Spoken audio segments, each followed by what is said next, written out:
What's going on, ladies and gentlemen? This is Muscle, and this is another Two Line Music Hut's Entertainment Report podcast. And today we have a really special guest in the building. Listen, this man, you rarely see him on interviews, so this is definitely a special occasion for us here. He's part of the dynamic duo that gave you Rubber Dub Style, Nice Up the Dance, One Love Jamdown, Diseases, Sugar Daddy, and so much more. You know, we have in the building today, we have General Smiley from Michigan and Smiley in the building today. What's going on, big boss?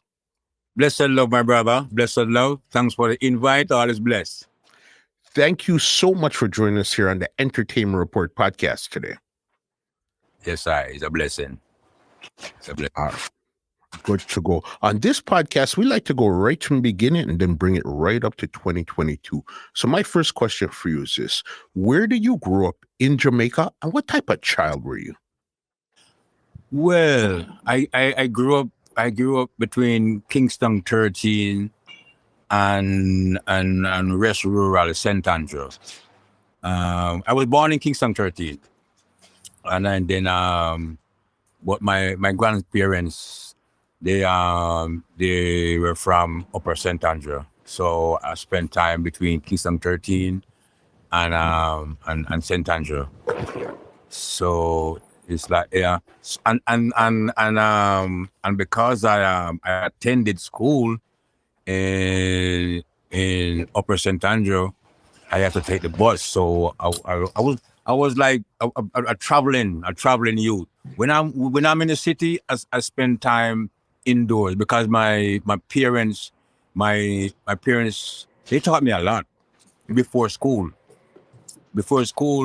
Even before basic school, I knew the ABC book. My mom taught me ABC from home already, and 1, 2, 3.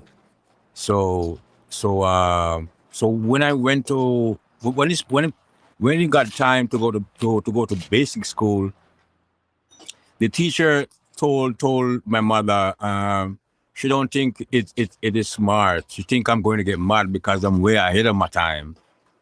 I'm going too fast. So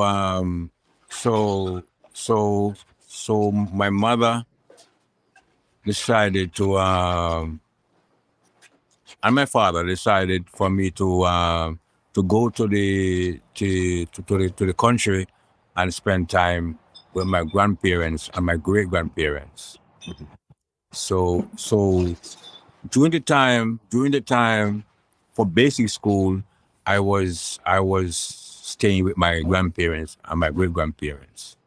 Now these people taught me a lot more, I think, than basic school. They taught me a lot.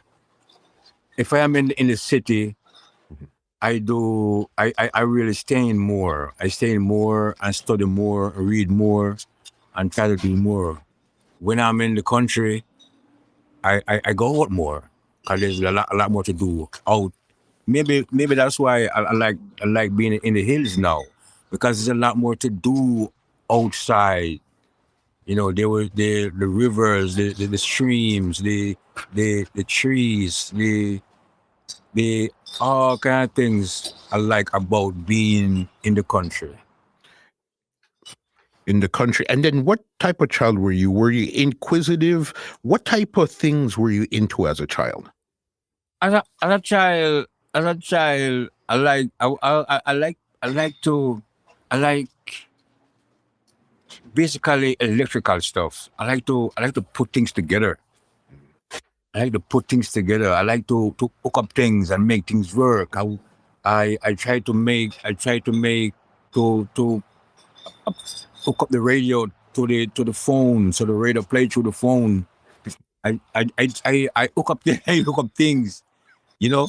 And then I was very curious because, listen, I'm learning, but some, because this is what one of the first thing got me curious is I asked the teacher at the basic school. Maybe this is why the reason why she sent me home, because I asked her, Miss, what happened to my other foot? I would have 1 foot, but 2 feet. How come I have 1 foot and 2 feet? What happened to the other foot? Well, how come I don't have 2 foots? If I have 2 hands and 2 ears how come I only have 1 foot? Mhm. And she just laughed. She just laughed. And up until this day, people always laugh. I ask them, how come I only have 1 foot? Yeah. Yeah. So I was very curious, man. And that's why the country sometimes, because when you go to the river, there's so many things you could do in the river. You know, we used to go there and we fish for janga. Mhm. Yeah, under the rocks and thing, and you walk miles on the river, come back with all janga. You could we used to make slingshot, they call it bingy, and we go hunt birds.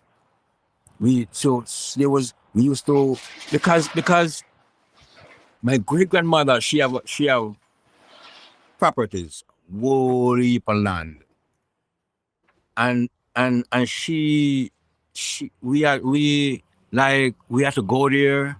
We had to go there and look firewood. We have to go there and reap and get things for the household, for food and thing. So and then we have to go to the river and get water.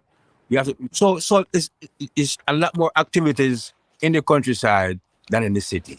So that's why I paid in more.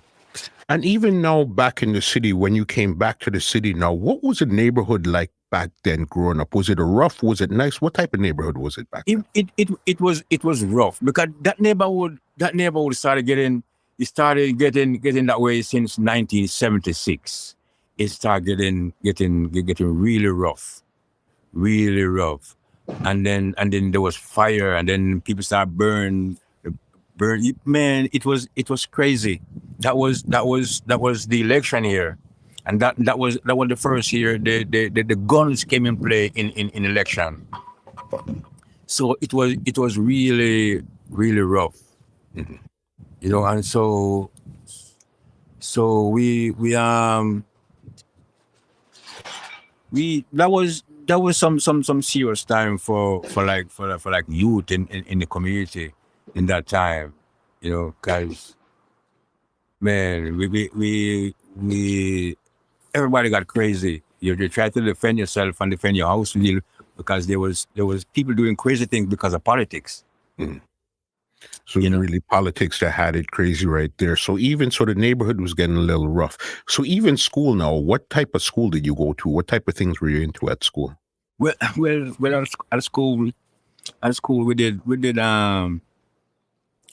the general thing at first, like in primary, they call it primary school. Then no, I think it's called junior high or something like that. Some what we did. So in primary school, it basically everything, English, maths, everything. I was crazy about everything, especially history, Bible knowledge, and then when I went to high school, I get more involved with social studies and some more things. But in primary school, I like we did basically the basic things like electrical installation. We did carpentry. We did all the basics thing: English, maths, history, and then but I was into that. I was into that. So I did the grade 9 achievement test in grade 8. Okay. Yeah, and passed that. So and there was another. I did 2 exams in grade 8 and passed. So I could either have gone to stats. Stats is pretty close to me. I could walk from my house to stats. It's Mhm. like 1 mile. But because I was already taking the bus to the primary school in the country. I decided to continue taking the bus and go to St. Mary's College in St. Catherine. Okay.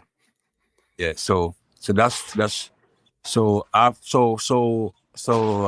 I left primary school early at grade 8, and then I went to high school grade 8. Mhm. From grade 8, I didn't go. Okay. And when did you discover music now? When did you start to look around and say, okay, I like music or whatsoever, or this was something that happened later on? My granduncle, my grandmother's brother, he had a sound system up there in the countryside. Son is I-5. Son is I-5. So my great uncle, he used to play music on the weekends, and they play me to dance, like a shilling or 2 shilling. I used to dance for them, man. Mhm. So I was a dancer first before I started singing. Okay. Yeah, yeah. So yeah, and then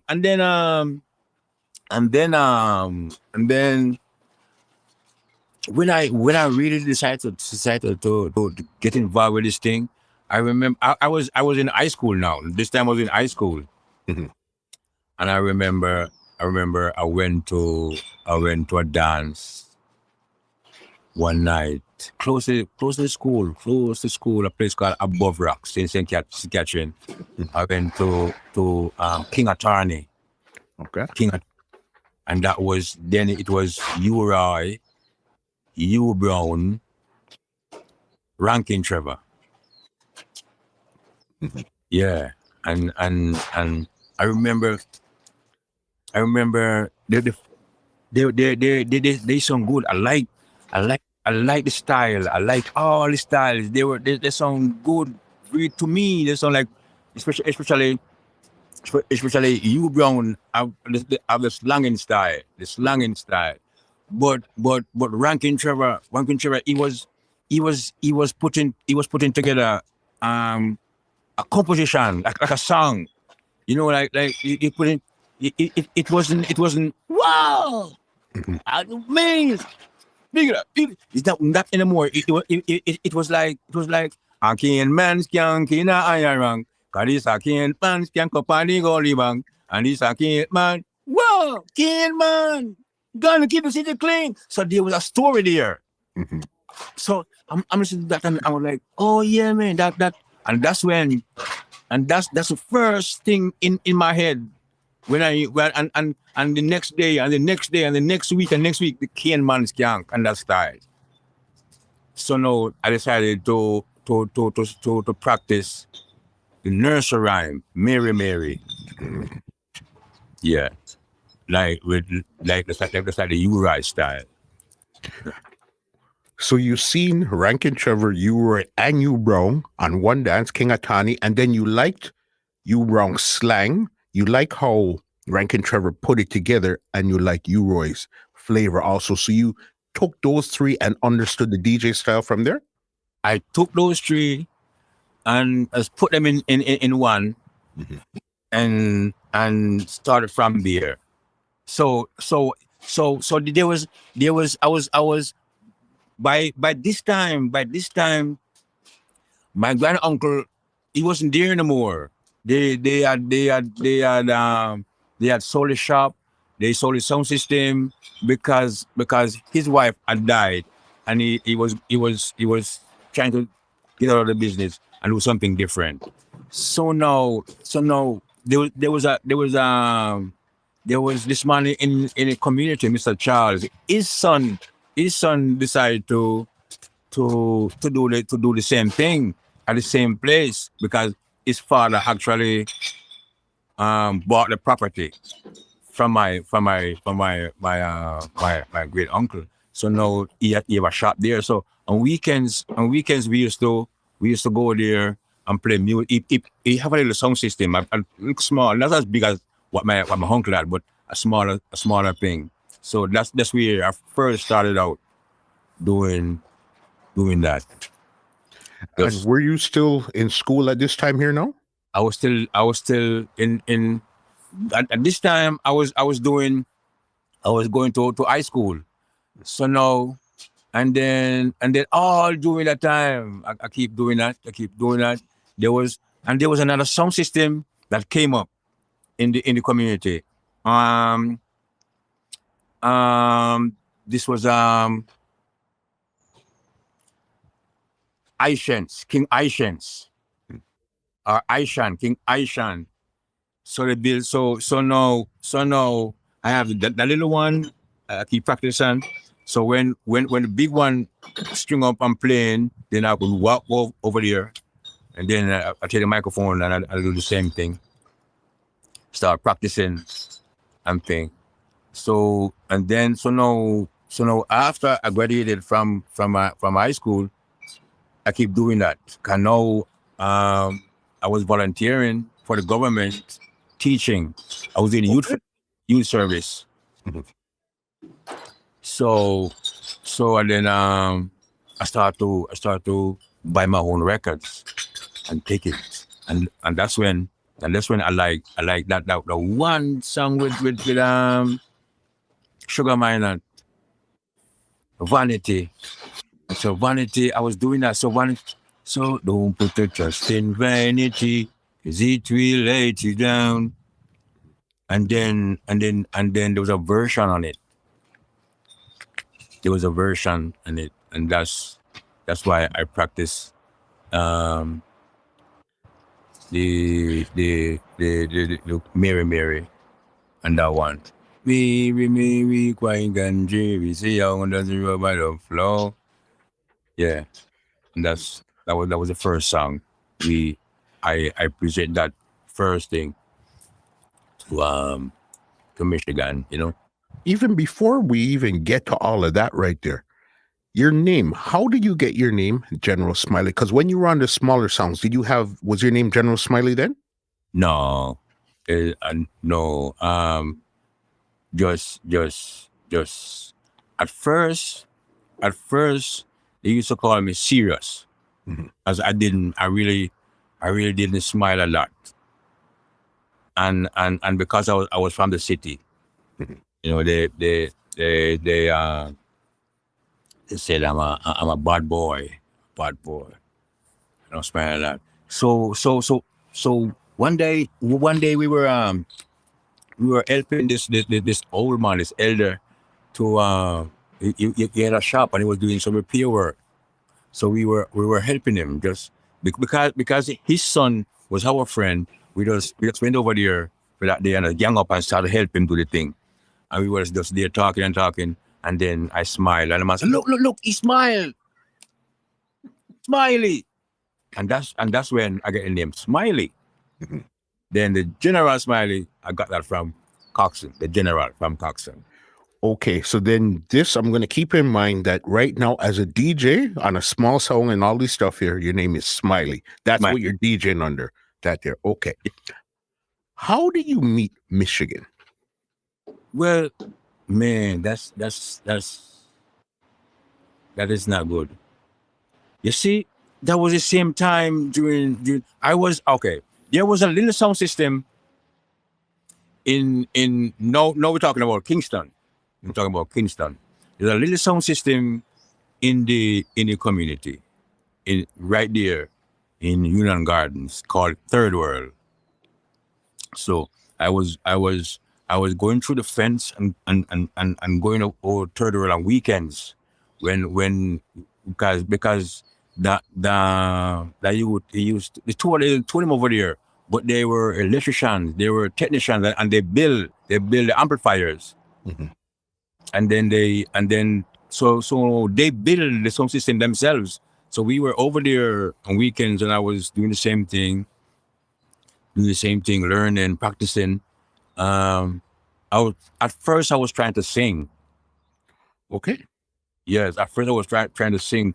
I'm a singer. This plan. So then the little sound system started playing out. Michigan moved to the west from Allentown. He came to the Union Gardens, and then he started coming over there. He started to coming over there, and we were, but he came with that slack style. Those time it was Echo, General Echo, who was doing that slack style, and he came with that. So So I said, look, man, this is how you ride DJ. This is how you Brown DJ, and this is how Ranking Trevor DJ. And I sing all the styles to him, and I said, I think, and said that I put those three together, so that is how I DJ. So I never and I never liked the slot thing, the slot style, or what them call it. Um, you know, but a lot of them do it. Yellowman did it, Capleton did it, but I never liked that thing. I never liked that style. So I showed him that. So that's when I met him. I met him. It was during the same political uproar and thing, and because they were saying a different thing than what we were saying. 'Cause they live in Hunan Gardens. We live on Hunan Avenue. But we were not saying the same thing that they were saying in Hunan Gardens. Yeah, and and it started to get real bad. It's real bad. So so the first time I noticed this man, he was coming from school one evening, and and he came down the avenue, and so the people said, look, this is one of them from down there, from Green Garden. And I said, look on his tie. He goes to Timber Garden Comprehensive. He's a laborer. Let him through. And then after that, he started to come to the yard where the sound on weekends. We were doing that, and then we start playing out, and then sometimes he could come out with us because his father was a deacon. So he didn't really let him out, and he didn't grow up with his father really. So when he moved there, it was kinda more, he didn't really let him out a lot. And so eventually he started to come out more. And this was on the song Third World. Third World, yes. Yeah. Okay. So who else was on the song at this time here? Was there any other notable artists, singers, or DJs on this song? No, just the two of us. That's not. Yeah. This time, okay, so he linked up over there and everything. So at this time, when you're fooling around with the song and stuff, were you still working a regular job, or you're just trying to pursue music at this time? I work. I never have like a 9 to 5 per se. Like, okay, when I was in school, and some holidays, I worked in a store called Amar's on King Street downtown on holidays. And then after graduation, I graduated from St. Mimi's College. I volunteer with the government youth service, national youth service. So I was teaching in St. Catherine. First I did Into the Light, Jamal, in St. Catherine and in Crossroads, and then the government sent me a letter and said they would like to pay my tuition for me to go to Michael Teachers College. Okay, so I was considering that, and they sent me to Spanish Town Primary to it's like I was even before I accepted the offer. They sent me to that, and then but then I was getting confused with the curriculum.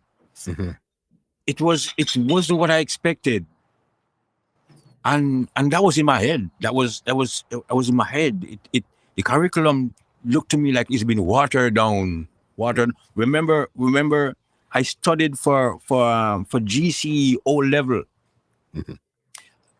in third form in high school. I studied for GCE O level, and now I am teaching Jamal, and then I'm teaching the primary school. Ministry of Education sent this. Each teacher get a curriculum. Mhm. And you reach your curriculum. Well, I did. I read through my curriculum, and then I said no. I learned a lot more at the library, Town Camp Library, Mhm. than what is here in this curriculum. It could be better. And then I was like, so I turned that down. I turned that down. I didn't want to teach anymore Mhm. curriculum. So that was your teaching was something that you were looking to get into professionally before music? No, I just did it because the government pay my tuition for high school. Back then they give you the opportunity to volunteer 2 years. Mhm. Not they call it National Youth Service. Mhm. So you choose whatever you want to go into. So now because I got I got I got seven subjects in GEO level. I thought maybe I would just might as well I would do some teaching. I yes. Mhm. I wanted to do that really. At the time I was thinking, well, yeah, let me see what that's like. Yeah. And then but then after that I said I should go do bookkeeping and accounting. Okay. So I was doing that. I was doing that after I stopped teaching. I was doing that, and that was the next thing too. That was nice. In 2 years, I got to intermediate. I was doing the Pitman's that's the Pitman's exam that's is out of England. Those two, the Pitman's and the RSA exam, they just like the O level out of Mhm. England. So these were out of England. So yes, I got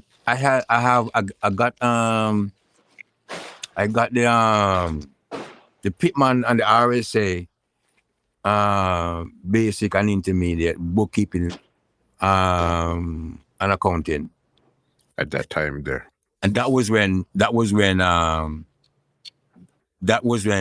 but the music is the music that bring all that to our heart, that stop everything. Yeah. Okay. So you were explaining to me that you met Michigan when you guys are on third wheel now. Did you guys initially say you guys were gonna be a duo, or it just happened over time? How did that happen before you guys even started to record? One night we do a dance, a place called Upper Mall Road. Upper Mall Road. That's up there on the Washington Park Road, Mhm. Kingston 13 still. And then and when the dance was nice. The dance was nice. We got into it. We would do some really nice things. It was nice. It was nice. So the next morning, there was a Sunday morning now.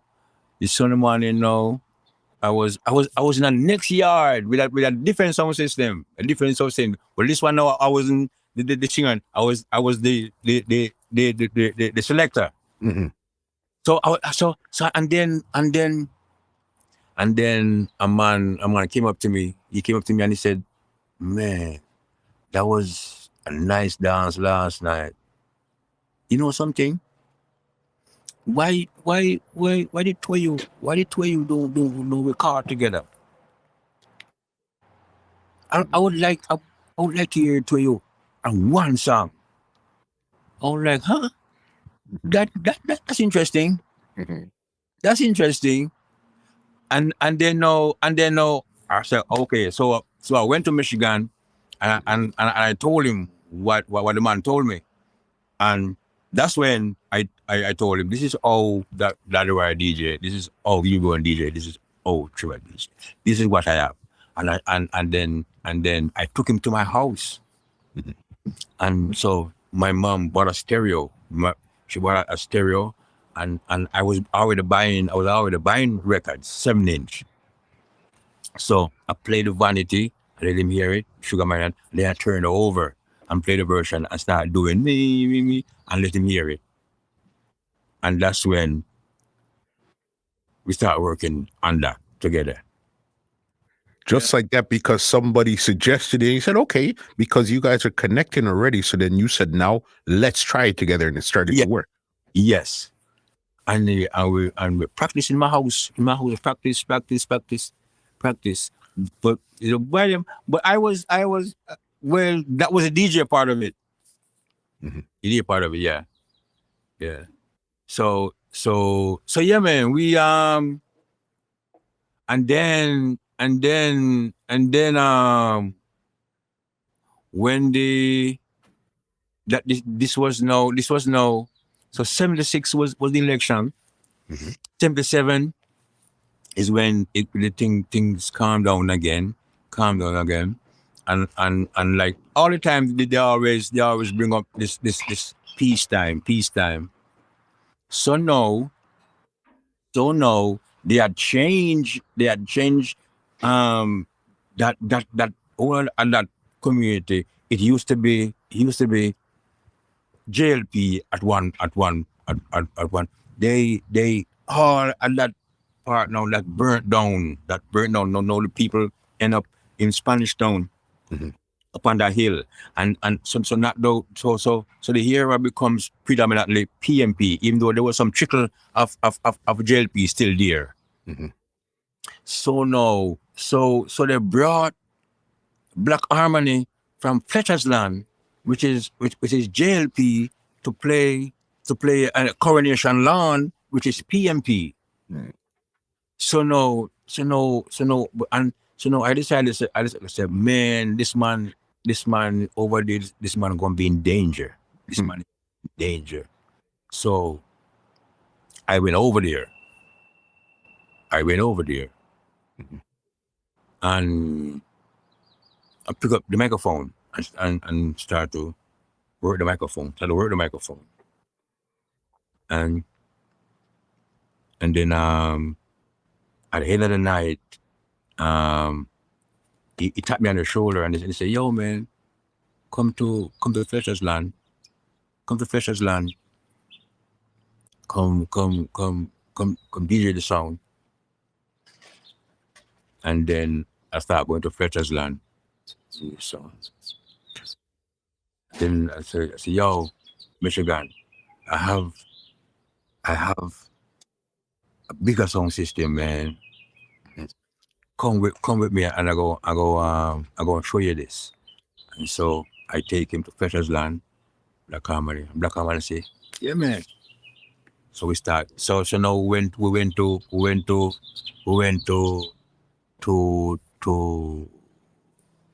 it was in this was I think it no it was in St. Mary. St. Mary. I want to remember the exact place in St. Mary that we went to one night, and man, that's a place of fire, man. We have that place rocking. So Black Harmony is the person that took us to Studio One. Okay. With Black Harmony now, was there any other notable singers or DJs on that song when you got there or while you guys were there? Black Harmony. Well, Black Harmony. No, no. It was just us. Mhm. It was us again. There was no no. Mhm. Mm-mm. There they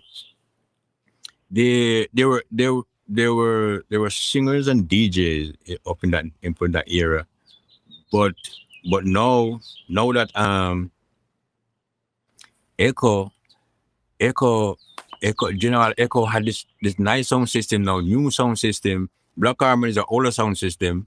It's bigger, but it's older, and General Echo thing was new and nice and loud. So now a lot of the DJs like Fluxy and them start going over there, and General Echo and them. So sometimes they used to Black Harmony and them used to go there and take that sound, man. Just take the sound and bring it over. Cause they were in Allentown. So before that, everything was nice. You could just go to sound system anywhere. But after 76 election, everything's just changed and people get more divided and thing. So There. So you're saying, okay, you're there, you guys are linking and connecting everything. So Black Harmony is the one that decided to take you guys to Studio One. What did he take you to record? What did he take you there for in the first place? he just went to Mr. Dad and said, "Man, I have two DJ you want to hear. I have two DJ you want to hear." And then so he told me, and I said, "Michigan." He said, "Dad, Studio One." Because you see what happened? We were already. I was walking. Looking to studios at first, but then I was trying to sing.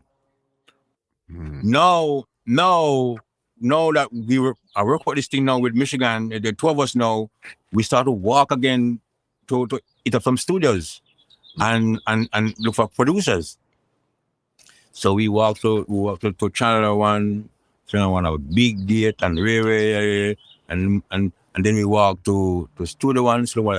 Not a big gate, but a big fence. You could look, you sit to the fence, but you can't go to. You can't, yeah, there's a lock on the door. And then and then we walk and we go to all in the same day. We go to Joe Gibbs. Joe Gibbs have the same big fence, bang, bang, bang, bang. And I want to look and I say, "Oh no!" And I want to come back. And then we walk to downtown. We walking in, man. We walk to downtown to Orange Street to the spot. The spot. Um, Young man, I don't do business on Fridays. Okay. And we went back. We went home.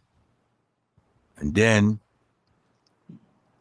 it's all right. There's one more person I could try, and that was Bonnie Lee. Bonnie Lee was not enough. We could watch Bonnie. Bonnie Lee was right there, Greenwich Farm, close. And so now we was there, we still practicing and thing. And then Black Harmony said, "Oh, so that right like here." And then we went there and tell the man at the gate, because that was King Stitch. King Stitch, yeah. He had the key. And then said that keep saying, "Come back, come back, come back." So we went there like maybe like 4 or 5 times. He said, "Come back." So and then finally he said, "Come Saturday morning." Saturday morning, Michigan have a match. Morning Cup. So we went to the match. After the match, we went to Studio One, and that's when we got to record. So so so I told him the rhythm, and he put up the rhythm, and we recorded like we just record on the same rhythm, same rhythm, maybe quiet and yo when then and then yo man, it was a joy in the studio. And see, one again, do the next thing again. I'm doing the next thing again. I no brag, me a brag, gonna boast, me a boast. I don't, the man, we don't want a woman with a working man. And he said, what? What again? What else? I saw we did like 3, 4 songs the same rhythm. Yeah. So Mr. That call Black Harmony and give him, those days they use KTK in the amplifier. Mhm. Yeah, so Mr. Dad gave me a whole set of those KTK for his sound system. Even when you guys think there, so then now, when you guys recorded a couple different songs on Rhythm, why do you guys choose, or even Mr. Dodds choose, Rub It Up Style to be the song that you guys are going to put out there? That's the rhythm that I told him we practice on. That was the first rhythm, and that was the one that he only recorded one rhythm that morning. Mhm. Yes, he only recorded one rhythm, and I think that's the reason why that was the song that they decided to release, because and then we went back, and when we're doing the album, we did all the rest. It's song. So then now, when Rub It Up Style came out, what happened when that came out now? When Robot Upside came out, that was the thing. That was, man, that was history making.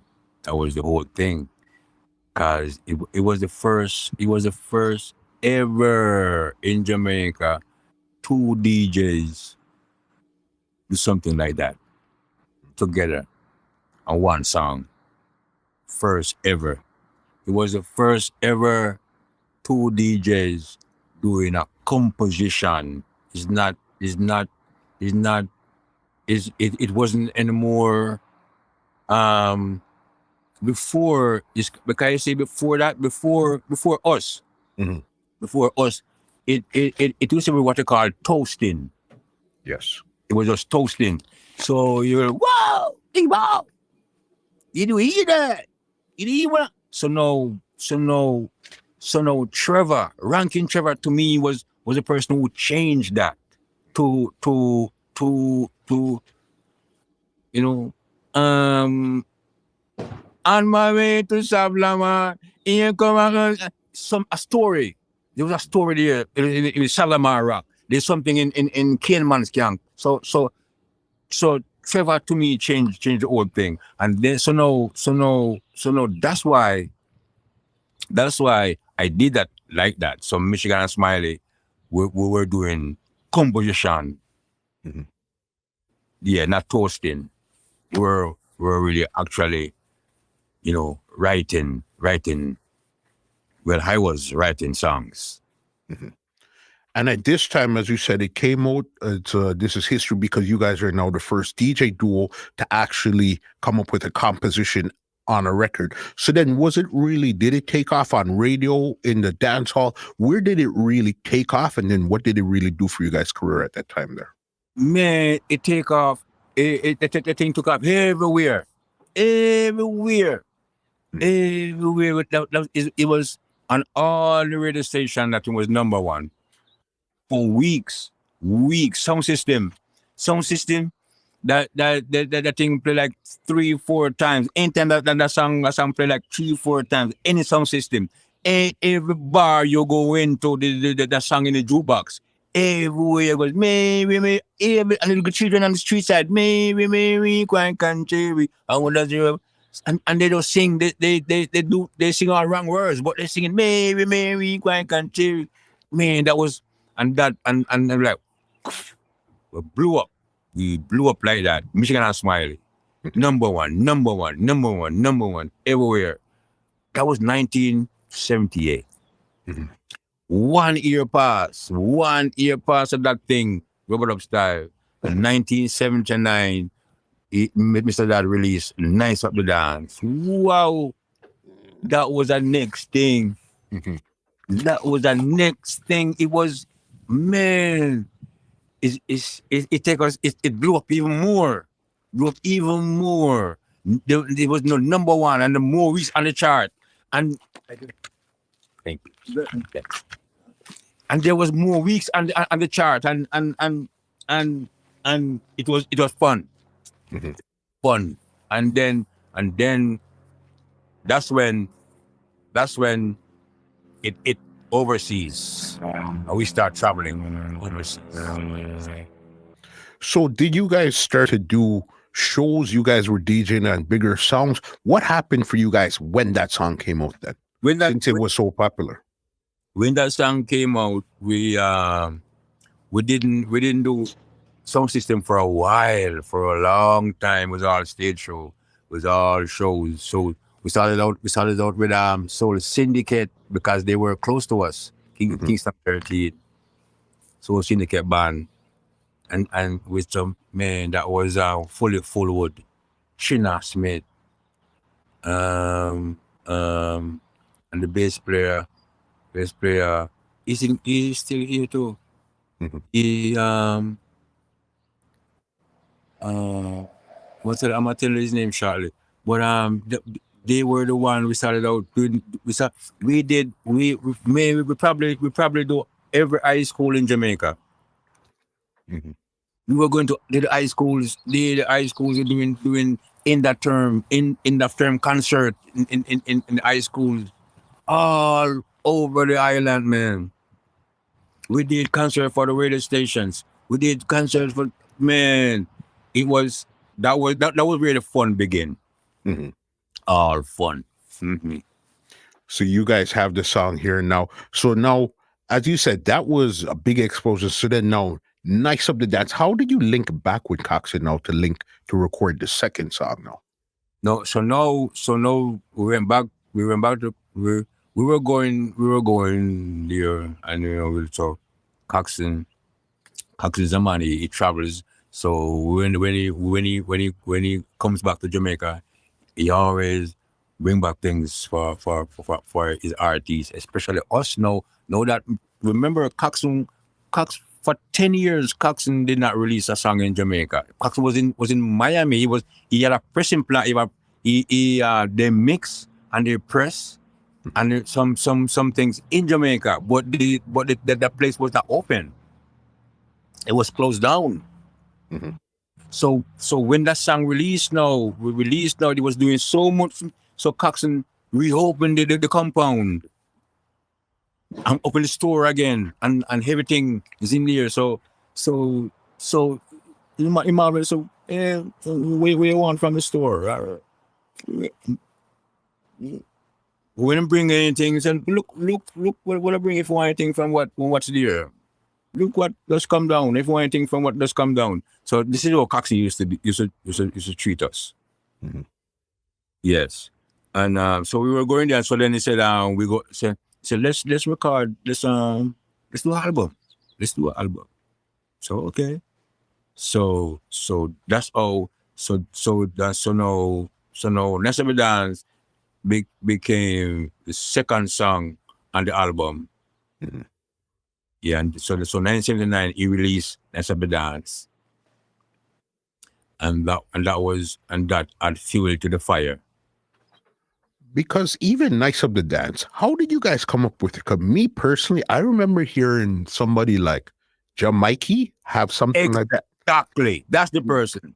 That's Mhm. the person. That's Jamaica. Mhm. The first time I heard that Nasba dance thing was Jamaica on Emperor Fate. I went to a dance in Greenwich Farm. Mhm. I Jamaica say Empire Fate and go nice it up. Nice up the dance. Lincoln Salam. I Jamaica really young. Yeah.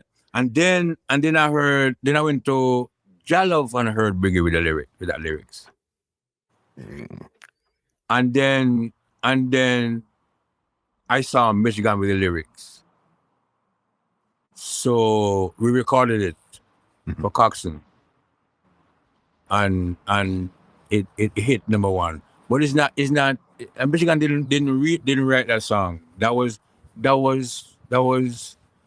Jamaica. It was the Mhm. first person. That was Jamaica, original Jamaica. Yeah. Jamaica. So then, how did you guys? Was it a thing where those times everybody was just kind of sharing the type of style or something? Because how did you guys even end up with that song there then? Michigan heard it, like it, wrote it over, and we recorded it. Got you. Yeah. So it's not even though he might claim it, he's not the original uh author for those lyrics. Mhm. Yeah. because even Thing has a version to it too. Welton Irie and next man named Prince Weedy. Well, they came after. Mhm. They did that after. Yeah. So then now the big song is out. The album came out now. So then now, what is happening for you guys' career? Are you guys actually flying? You guys are still doing a lot of stage shows. What are you guys doing when the Rub It Up album came out now? So now when that came out, we were still doing a lot of traveling back and forth, concert, a lot. We were occupied all over the Caribbean, all over the world.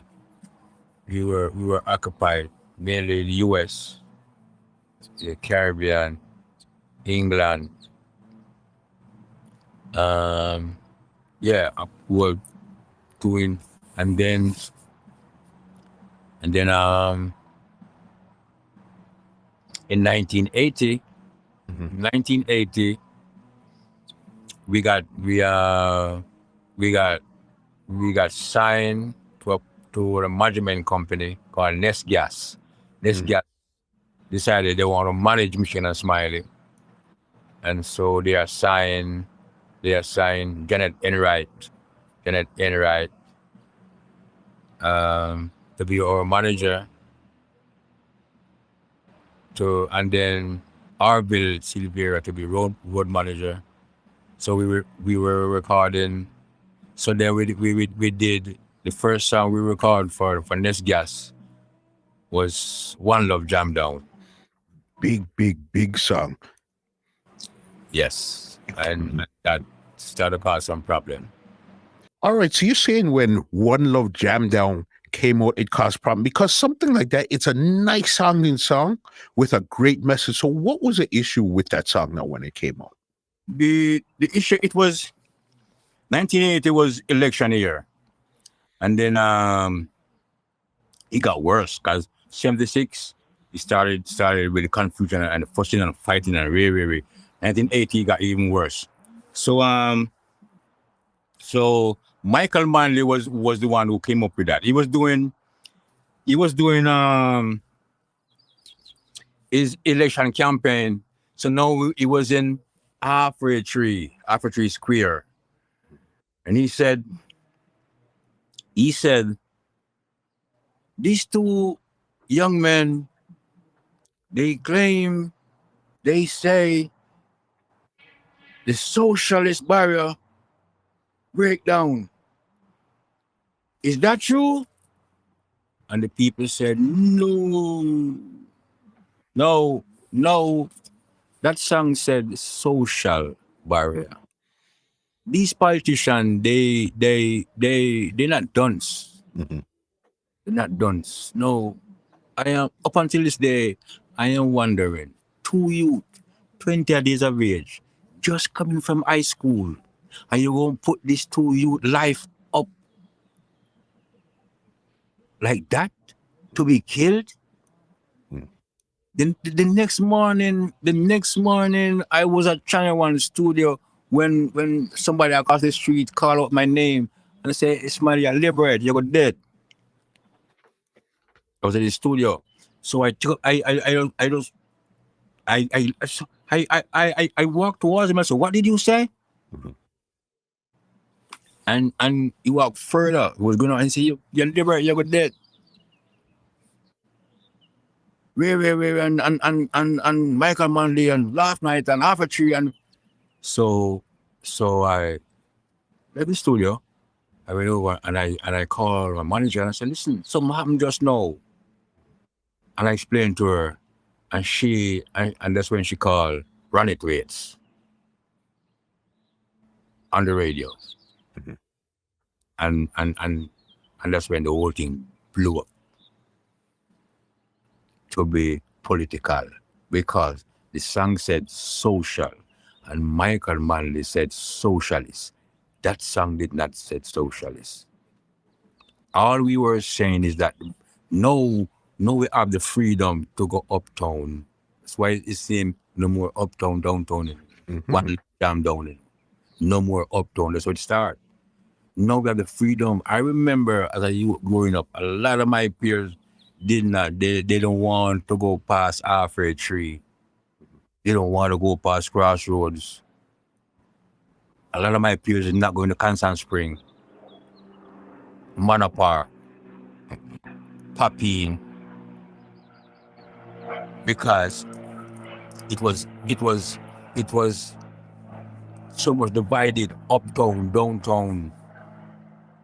It's like I remember my whole brother, my brother in my, telling me that he cannot understand the people uptown when them talk, and we are all Jamaican. Oh, come you don't understand the people, and so now and and so look at it. Trenchtown, this Trenchtown man from Trenchtown, married to Miss World, man. Mhm. Bob Marley married to Cindy Breakspear in a month. That's where that's where the wristwand and the dreadlocks come in a man. Mhm. And you have when you go to Jalov, I remember Jalov was a song that bring in all these foreigners all over the world come to Jalov and they dance all night till the morning. Foreign and the local. Yeah, man. I remember. I just tell you a while ago about the Soul Syndicate. That was from downtown. No, these musicians is playing up here with light packs and with the people. We with Sonny Bradshaw Mhm. and them people. We use and make the rhythm. Sonny Bradshaw and them from up there. So that's the song. Social Pearl brought down the reggae and the jazz man, foreign and the local, the wristler and the dreadlocks. That's all. But That brought everything. That's what you guys were thinking. That's what you guys just wanted to bring everything together. No more yeah, uptown, downtown. yeah, One Jamaica. one Jamaica. That song was that song was written by the then manager the woman Janet Enright. She wrote the song. Mhm. Yeah, Crazy. Because I know that one came out on like 3 different labels. I know it came out on Tough Gong, it yes. came out on Island, and it came out on the same label there that Jack was controlling.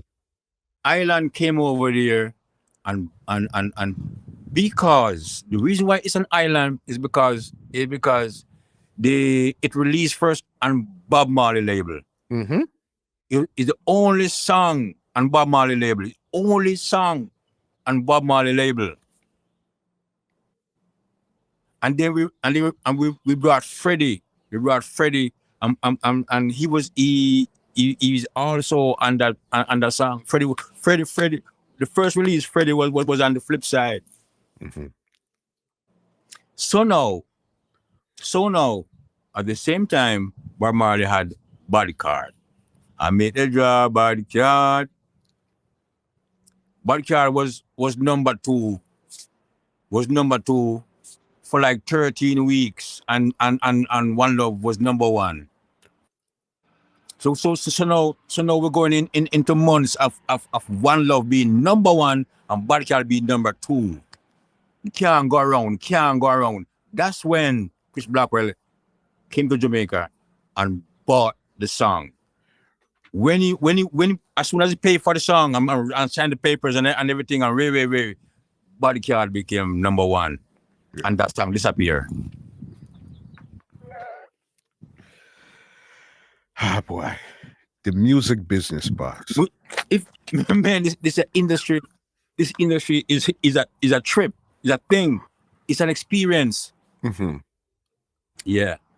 So That's crazy to even think about it.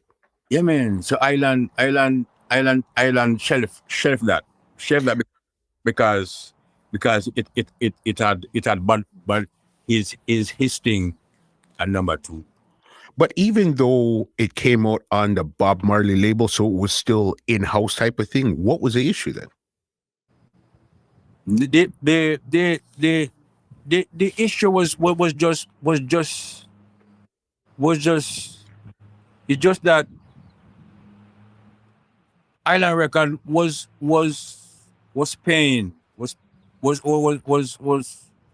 paying for trying to get number one.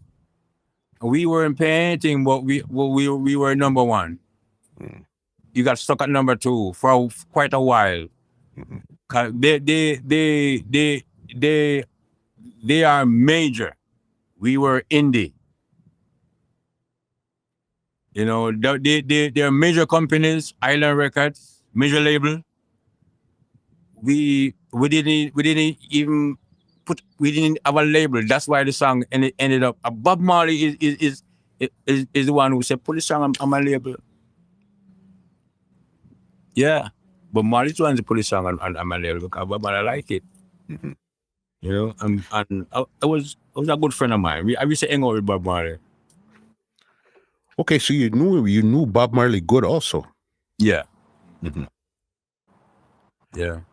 We used to hang out.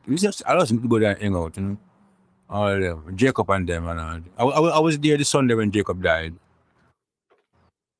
What had happened? We were inside. We were inside. It was they were laying tracks. They were laying tracks. So Bob Marley was playing drums for himself. And then he called Jacob and Jacob came around and he said put the traps. So Jacob was in there playing traps. And then the other one there was this kid always hang out with Dennis Brown. Always hang out with Dennis Brown. So he was outside. He was outside in the yard. A matter of fact, him and I walk from Skateland and walk over there. Mhm. Yeah. He just walk up there. And then he was outside in the yard and I was inside in the studio. And then he came in and said, I tell Jacob that there were two ladies outside to see him. And then after a minute, after Jacob was in there and thing and then for a minute, and then he went outside and then he disappeared. Him and his son, and whomsoever the ladies were, they were not there anymore.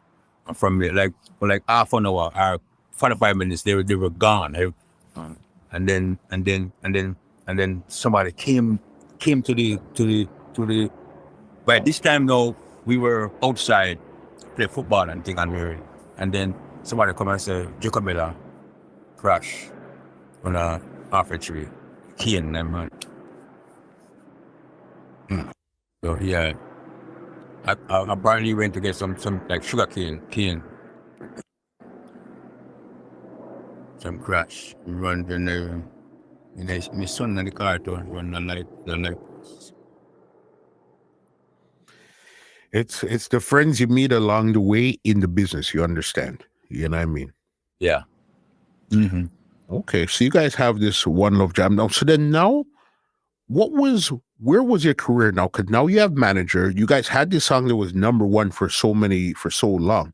What was happening right now for your career? What were you guys doing? Were you guys looking to record another album? Because you guys did the one with Studio One. So then, what was your next move now? So now we had Nest Gas Mhm. and the uproar with the political thing started out. And so we kinda chill out for a minute. And then I was like, no, this it's not good. So here comes Junjo Lawes Volcano. And we were right there in the community, Kingston 13 and thing. So I sent someone to Junjo and said, listen, what's up? You don't want to record Michigan Smiley? I said, yeah, sure. So at the time he was recording for Greensleeves. Mm.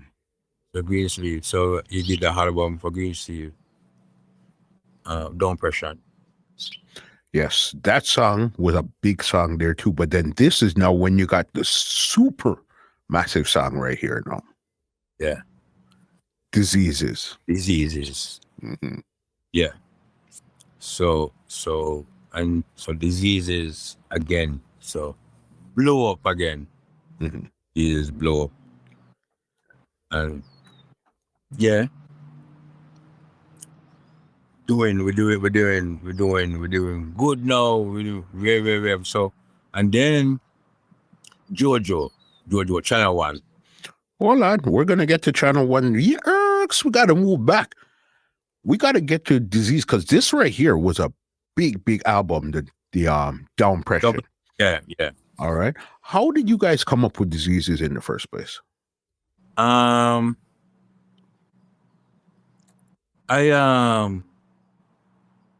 read a lot. I like reading. I read a lot. So I was pretty much trying to get Michigan to involve or understand or know what Rasta is about. Mm-hmm. So I already read the Bible so many times. So I am showing him some and listen, say a woman look right here. You see this a woman should not wear clothes that a man wear. A woman should not, they say the makeup thing. So I will show him all these things in the Bible. Leviticus. Mm-hmm. Yeah, so now apparently some youth from St. Thomas brought the lyrics to our manager. Mm-hmm. Brought some lyrics to our manager. Wanted to record. So she told me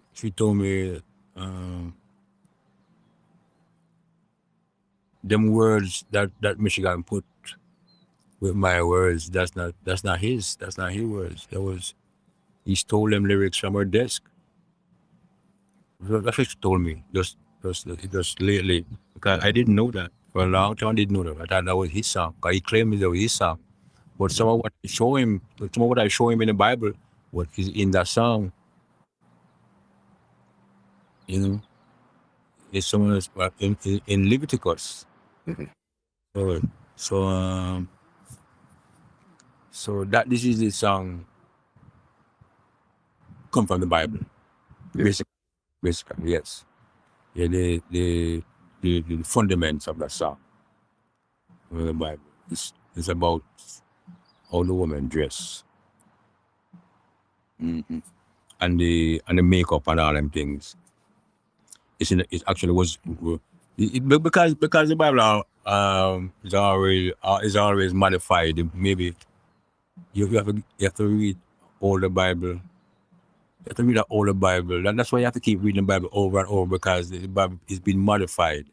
Mm-hmm. Okay, so then you didn't write that song there, Diseases. No, I did not write a song. I was just the man came to me, asked some questions, and I was show him what I was saying in the Bible, because he was reading the Bible. So I thought he wrote the song from what I showed him. But then I heard a different story about how that song came about. Mm-hmm. But that was a huge song. The original rhythm is 2-1. Mm-hmm. Everybody lick it over. Junjo lick it over. China One lick it over. I think Never Lee lick it over. Mm-hmm. So a lot of it have different names. At different places. Yeah, because I was surprised when I heard Alton Ellis on it the couple days ago. I said, "Wow, I did not know that originally Studio One. I thought that rhythm came later, though." No, Studio One rhythm. Mm-hmm. Yeah, man. There. Okay. And even because now with the same album that you guys did for Junjo Lawes, this is what big songs that were on the album was Diseases, the actual title track, which was Down Pressure, and another one that was a big song on it too was one called Natty Hang In There. That was Oh, the next big one. I think hang on in there. Mm-hmm. And then I let go. Mm-hmm. And I let go. I was trying to get this man to be more cultural because he was trying to interject that slap thing for a while. And I could not deal with that slap thing at all. So I was trying to that's how come I took him to the Bible. I started showing these things in the Bible. And so that's why I thought he wrote the diseases song from what I was showing him in the Bible. And then just recently I was spoke to our then manager and she told me, no, he didn't. He stole that thing from her desk. Wasn't aware of that at all. And I mean, this is the first time I've heard anything like that before. So then now, when did you guys start to actually start performing on like the Sunsplash and all of those big shows there? Because there's one Sunsplash in particular that's a huge, huge one. I think you and EPICC, and Holy P, you guys were on that one there. Tell me about that show there. That was the second. No, the first Sunsplash we did that was in Royal Williams Center. The first Sunsplash was in Royal Williams Center. That's when we got to perform with Bob Marley because the song we did two nights. We did 2 nights and we did our night, and then they called us to do Dennis Brown slot because Dennis Brown was on tour and he couldn't make it to in time for that. So we had to do so Bob Marley was on that night. So we came on the night with Bob Marley as well. That was the only time that I performed with Bob Marley on the stage. Same stage. The next and then now. So now diseases. We are doing Sunsplash in Jared Park. Man, the Jared Park the people were fighting to come inside the venue 6:30 a.m. in the morning before Michigan while EPICC was on stage, before Michigan Smiley go on stage. Mm-hmm. In the morning, we are performing in the morning in Jared Park on stage. Here comes the police. Stop. The police come with a note from the church across the road. And say, get them up the stage, get them off. They're making too much. This is our time. They're disturbing the church. If the church came and stopped the Sunsplash that year, everybody was in the park 7 a.m. in the morning, 7:30 a.m. in the morning. Nobody left the park. That was the year Jared Park stayed crowded, stay packed, stayed the same as it started out. Till the next day. Yeah, man. And so the police come and took Michigan Smiley off the stage and say we're disturbing the church. So you see how we go with these two DJ. First, the politician say we said the wrong thing and put us in the wrong place. We get with life threatened. Upon today, this is one of the reasons why I stay away from Jamaica. Yeah, because people carry this. People still saying these things. When if you go to a Jamaican community in New York, you hear the same thing. If you go to a Jamaican community in Florida, you hear the same thing. In Georgia, California, well, you have less people. I mean, Caribbean community, Jamaica community in LA than the East Coast. But yeah, I try to stay away from them kind of vibe, you know. Cause sometimes some people carry some things for too long, too far, you know. Got you. Which was the Sunsplash where you guys did this legendary handshake on stage? Do you remember what year that was? That's one of the things that everybody remembers about you guys being on that stage was the handshake that you and Michigan did. Do you remember what year that was? That was I think that was the Bob Marley Center. It was the Bob Marley Center. That was the year. I think that was the year I was in accident. That's why I came out to Jamaica in Cass. I was in Cass then. I think. But we started that handshake from the same Jared Park. Mhm. Yeah, we started that handshake. But we did Sunsplash like 6 years consecutively, man. Oh, so you did a lot of them then. Mm-hmm. Mhm. Yeah. We ended up doing the last one they had was in the polo ground out there in St. Anne. That was close to Ocho Rios. That was the last one in 1996. And you guys did that one there also. Yeah. Big there. So you say, I want to know now some experiences off the island now, because okay, cool, you guys have these songs on the island doing good. What were some of your experiences now when you left the island? What was that vibe like for Michigan and Smiley? Well, one of the weirdest and the strangest one, it was when we went to the Cayman Islands. Mm-hmm.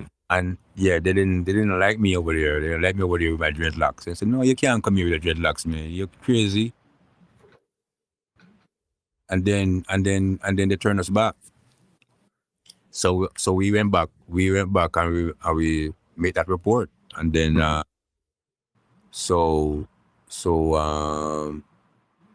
management and staff get in touch with Siaga. And Siaga make some calls and call back and say, catch the next flight tomorrow. And we went back. But when we were back now, the people, Cayman was at the airport.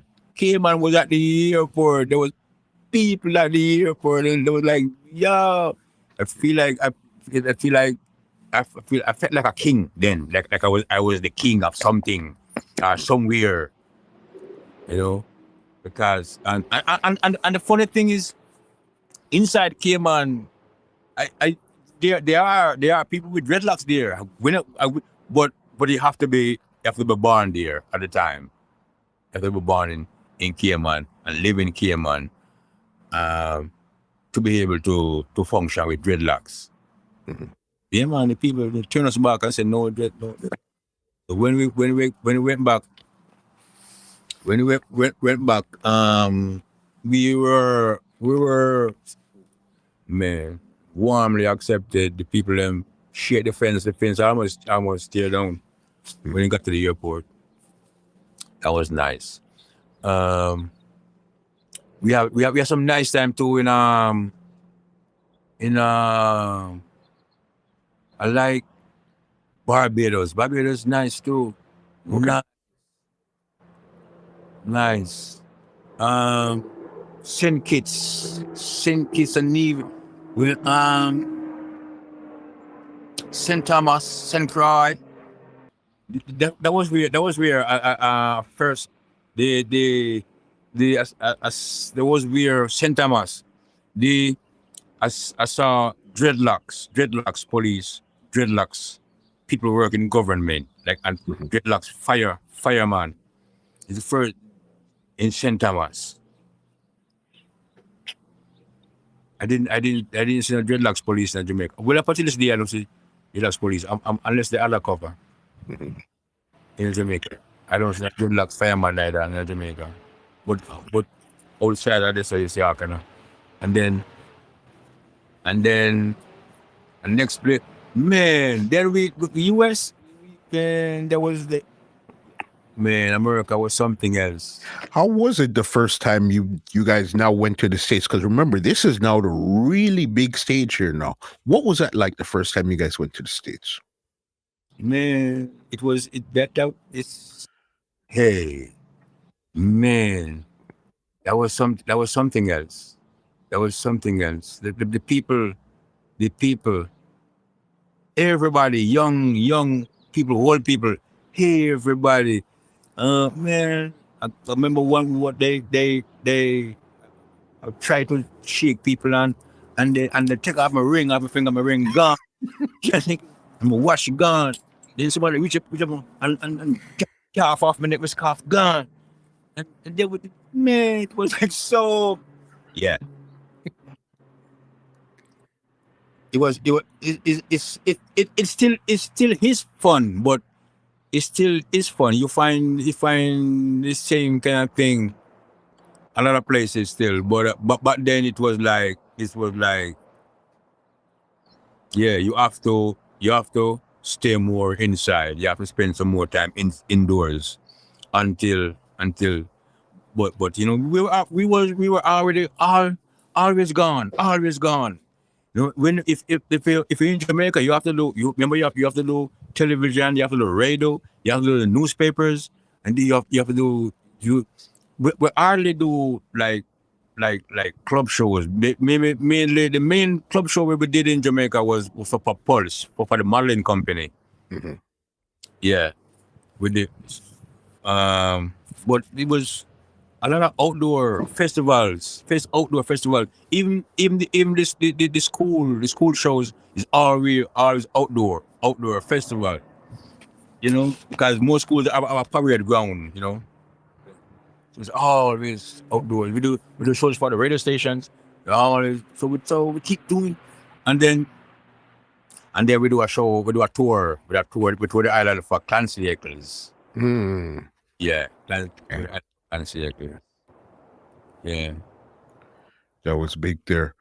that was yeah. Earlier, we were speaking, and you were going to tell me about when you guys now connected with Channel One, because I know that that would have been one of your albums here that you guys put out over with on Hitbound.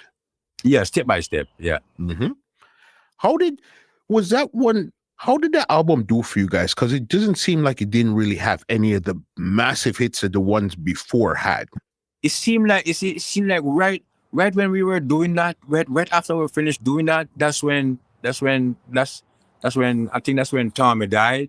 They killed Tommy, the other brother, and so now Jojo moved back. Jojo moved back to the US, and he was trying to do some distribution in Brooklyn for a while. He had a store up there. But then that's when it was released. When it was, but then because it took, I think it took a couple of songs from the album and put it on a 12-inch 45, and then but then he kind of he ended up it's like is like Randy's Randy's came around the same time to the US. And they started out in Queens in Brooklyn too. And then they both went to Queens. So Randy's continue doing everything, producing, distributing, pressing on, and then Jojo he just concentrate and pressing. So then I used to go see him over there in but then they I don't know, they stopped pressing on another stuff. Another stuff. So I think they were they had Mighty Crown started distribution. So I think Mighty Crown was doing some things for that label. So the album had resurfaced for a minute. But now I'm trying to get it, but it's kind of hard. It's kind of hard to get the album. So when you say Mighty Crown, they were distributing it more in Japan at that time there? Yeah, Japan. Yeah. Mm-hmm. Mm-hmm. Mm-hmm. Good. Okay. And that was your second album. And then now this That is another. That was the third. That was its third album. That was number 3 because the first one was what was the first one for Studio One? Studio One, yeah. Second one was Volcano. Down Pressure. Yep. They were number 3. Okay, so then number 4. This is when you linked up with Ras Records. Ras Records, no. Yeah. Ras. Yeah, man. We did a tour. We did a tour of the Caribbean for Joe Gibbs. Mm-hmm. Joe Gibbs wanted us to tour with June Lodge. Yes, so because he had just did a June Lodge and putting her on tour. So we did a tour with June Lodge. At the time, Cindy was working for Joe Gibbs. Mm-hmm. So Cindy told Ras when she went to Ras from Joe Gibbs, she said, "Hey man, you're at Michigan Smiley, man, really, she love those boys, and they really boys are good." And so then Ras got interested, and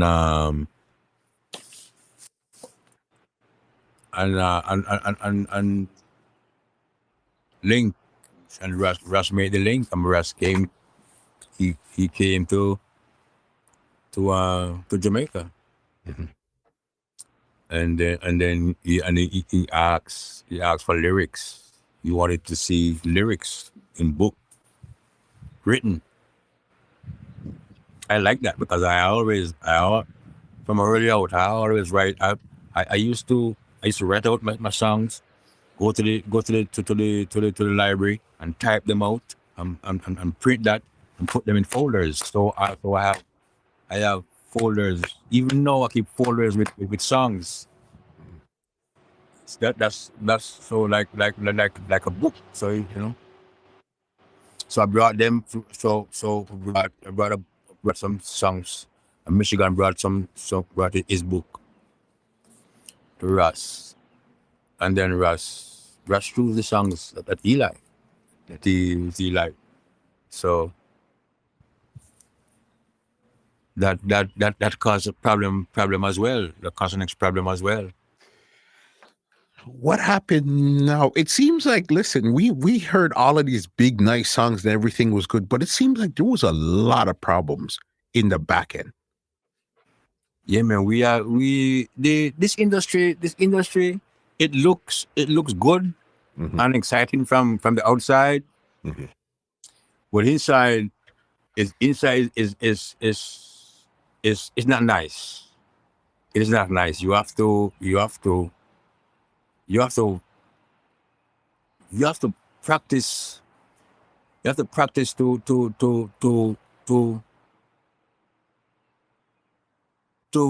you have to, man.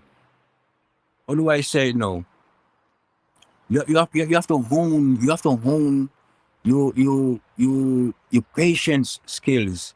You have to hone your temperament. You have to hone. You have to, man. You see. There are 3 words. The aspiring artists and the upcoming artists should be aware of, mm-hmm. and those words are lights, camera, action. Explain. Because when you're gonna hit the light when you hit the charts. So now, if you gonna be in that chart, and anything above 10 in that number 10 slot, you are in the light. When you hit number 1, it's called a limelight. Mm-hmm. No, that light does not go away. The light does not. the light can go away if you're number 9, 10, and you never hit number 1. But if you hit number 1 so many times, then it becomes limelight. So it doesn't go away. So now people, the camera is just the people. Eyes are the people watching you. People, the eyes are on you at all time. Know that you can be seen. Everybody can look up and see you. Look up to see you under the limelight. So whatever you do, the action, now, you have to be careful with whatever you do, whatever you say, wherever you go. Lights, camera, action. And those 3 will never go away. When you become a superstar, those 3 will never go away. The light is always on you. The eyes of the people are always on you. Your action have to be conservative. Yes. So what had happened with the Russ situation with the album here, Sugar Daddy? The Russ situation with Sugar Daddy,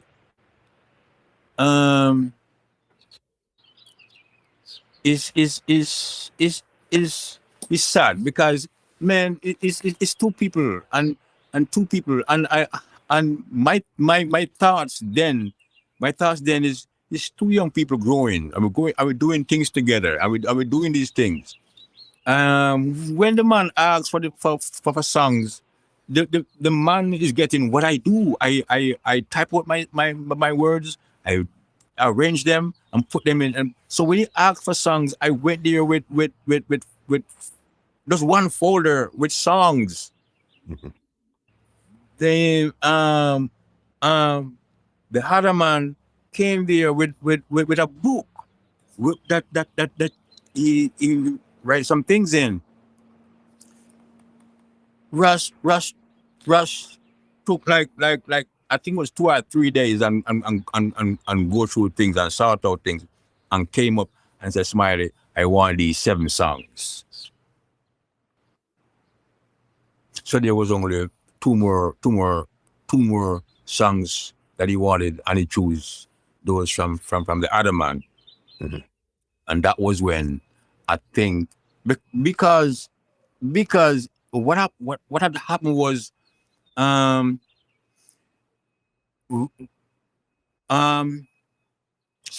so he chose them songs. He said this is what I want.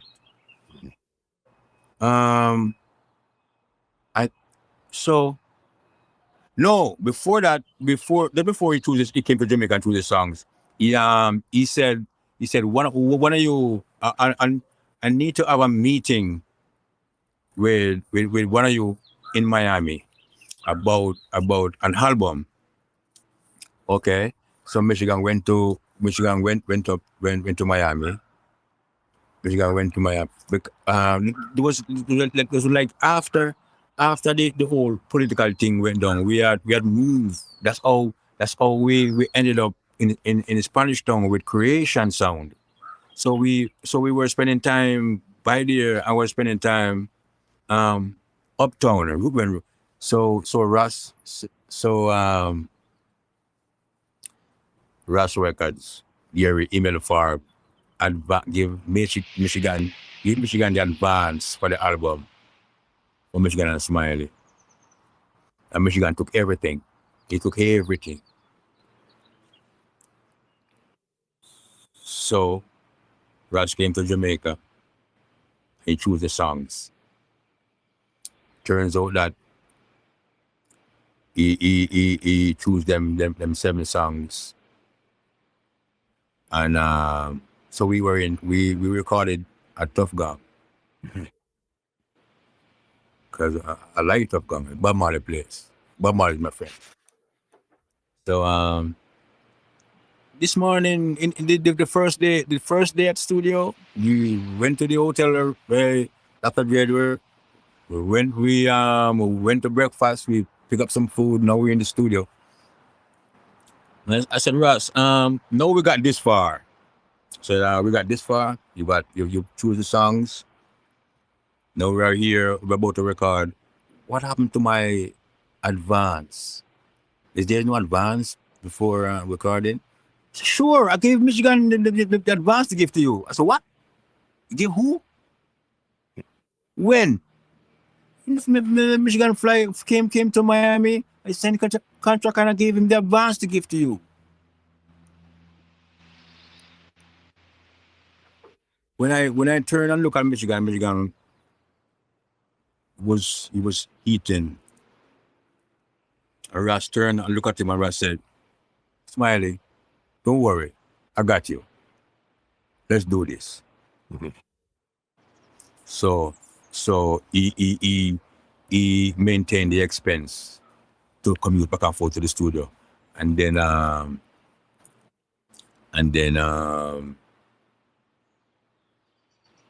he gave me my advance. And the balance, the rest of the advance. But the balance. So now Michigan is fully paid Mhm. already, yeah. So we get that. And so now where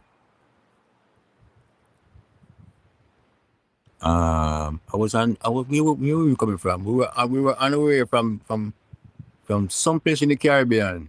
Someplace in the Caribbean we were on our way from. I think that was that was when we went to St. Thomas and we were touring for Boogie Wonderland. Tour for Boogie Wonderland in the Caribbean. Basically St. Kitts, Nevis, St. Thomas, St. Croix, and then and around there. When we came off that's when I had the accident. That's when I had the accident in Miami. Well, you had an accident around the same time here too. 1982, we were doing that thing. That's when I had the accident. What had happened there? I died. What do you Like, mean you died?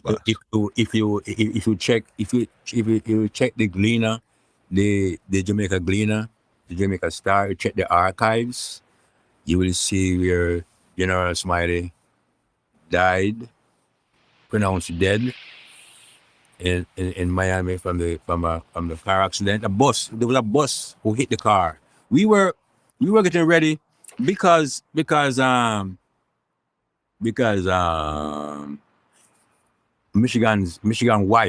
wife, her sister, and what the older sister, she was her sister. That was at the time. She was who I was going with. Mhm. I brought Michigan to the house to so now he married to that girl after he came from across from New York thing. Anyway, the three of us was in the car, and we got T-boned by the bus. She died on the spot right there. Her sister, she was in a coma. I was in a coma. They pronounced me dead right there on the spot. But then when they took me to the hospital, I was still breathing. Mhm. Yeah, so that was a Wednesday. It was on a Wednesday. So we were going shopping to come to Jamaica to attend her wedding. She was getting married. The older sister was getting married. Mhm. So it was Michigan's wife, her sister, and I. So we were in the car going to shop, going to get something from the mall. And we get T-boned by the bus, by the Metro bus. Yeah. That was when that was this was the car. This was the car. I was I was looking down on the three of us, the three people. Hmm. Yeah, myself and the two ladies. I was talking to the people who was trying to get her out of the car. I was saying, you have to take a time with that lady. You might hurt the lady.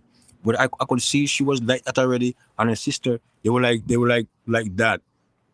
Her, she the car. This her arm, the left arm came off completely on the floor, and she was leaned over, and and apparently our sister hit her head hit the side of the car and bounced back. So the two head come together like this. And then I was in the back seat sitting down with I was holding the when we were going to the mall.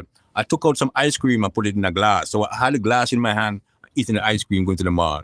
And this time, looking at my clenched fist full of glass like this. And the other hand I was down was and so I was looking around three people from there, and I was talking to the people who was trying to help, trying to pull out of the car. Yeah. So when I came back to life Saturday morning, and so the people that came. So when uh when the when the people when they came to ask me if if I knew what happened, I said yes. I saw it. I said, yeah, but it died. I saw it. But where is Diana? And then said she's downstairs. She got both her lungs was punctured. She was on a oxygen tank. Mhm. But I didn't need that. Well, when I is when I awoke, that's when my lung gave out. But they easily they just came in and patched up. I was wide awake when there was all the patching up thing with my right lung. Kind of that had burst that gave like, and then that's how come I end up doing the Sunsplash in Chaos. So you were in a cast on one of the Sunsplash. Yeah, and I remember Bob Marley Center. Yeah. Yeah, and I noticed I couldn't speak, but I remember there was Nadine. Nadine was backstage. She was there. Nadine Sutherland. Mhm. She was backstage, and I was so I was going to I'm calling her to ask her to help me to assist me to go on stage. So that was when because right here it was it I was doing therapy with a ruler to because this was damaged so bad so that was when just before I go on stage just I was just saying Nadine and that was when you hear pong and the thing kind of slip back and open some more. And that's why that was so dynamic that night on that stage. I had that. I didn't go up there with a wheelchair. I had a cane.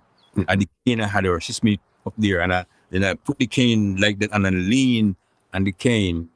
Yeah, man. Yeah, that was when I bleed it out that night.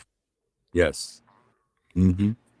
You see, again, as I was telling you, it's like a lot of people see the songs, they see you guys on stage, but they don't know the journey, what you went through while you were doing those songs, what you're doing here and everything. This is why I love to have these conversations because, again, you just think your life was just on an upward trajectory where everything was good. You have these good songs, we're touring the world and everything is good, but it seems like almost like nothing like that was really going on in the back end. Yeah, there's a constant battle. There's a constant battle because Um, no one. I see. It's like it's like you. It's like it's you. The people who you think would be there for you or there with you. They just there for a different reason. They just there just to take something, to get something, to to they just there, and it seemed like majority have bad intentions, like nothing good. It's just like just to what can I get, what can I achieve, what can I. It's like what is not. It's not what can I learn. Mm-hmm. It's just that what can I take, what can I get, what can I rob. Is man. This industry, the whole industry, the whole entertainment industry, it's just fancy and pretty from the outside looking in, but inside that thing, it's not nice. You're inside of the belly of the beast. Before we even go too far, I want to go back to Thing just a bit, to the Sugar Daddy album. So this time you said you guys recorded everything. This was probably the only time that I've ever seen that you guys had a music video for one of your songs, and that was Sugar Daddy. Yeah, that was the first music video we made in Maryland. Yeah, the first music. And okay, so now here comes the clash again with Bob Marley. Here comes the clash again with Bob Marley, because they now they have a video competition. And Bob Marley song came up, our song came up. I think because only Judah Reed had a video then, and that was the same company, Rush Records. Russ, yeah. Yeah. So we did the Rush Records, and that one came second in the video thing they had in Jamaica. Yeah, man. So Rush, yeah, we did a lot of good and great things, But with Russ, you guys only did one album with Russ also. We only one with everybody. We only Yeah. one with Volcano, one with Channel One, and one with Rush Records. Why did you guys move around so much and never really said, okay, Russ will do 3-5 albums or whatever the case is? What was the case why you guys moved so much? Russ was willing to work with us some more, because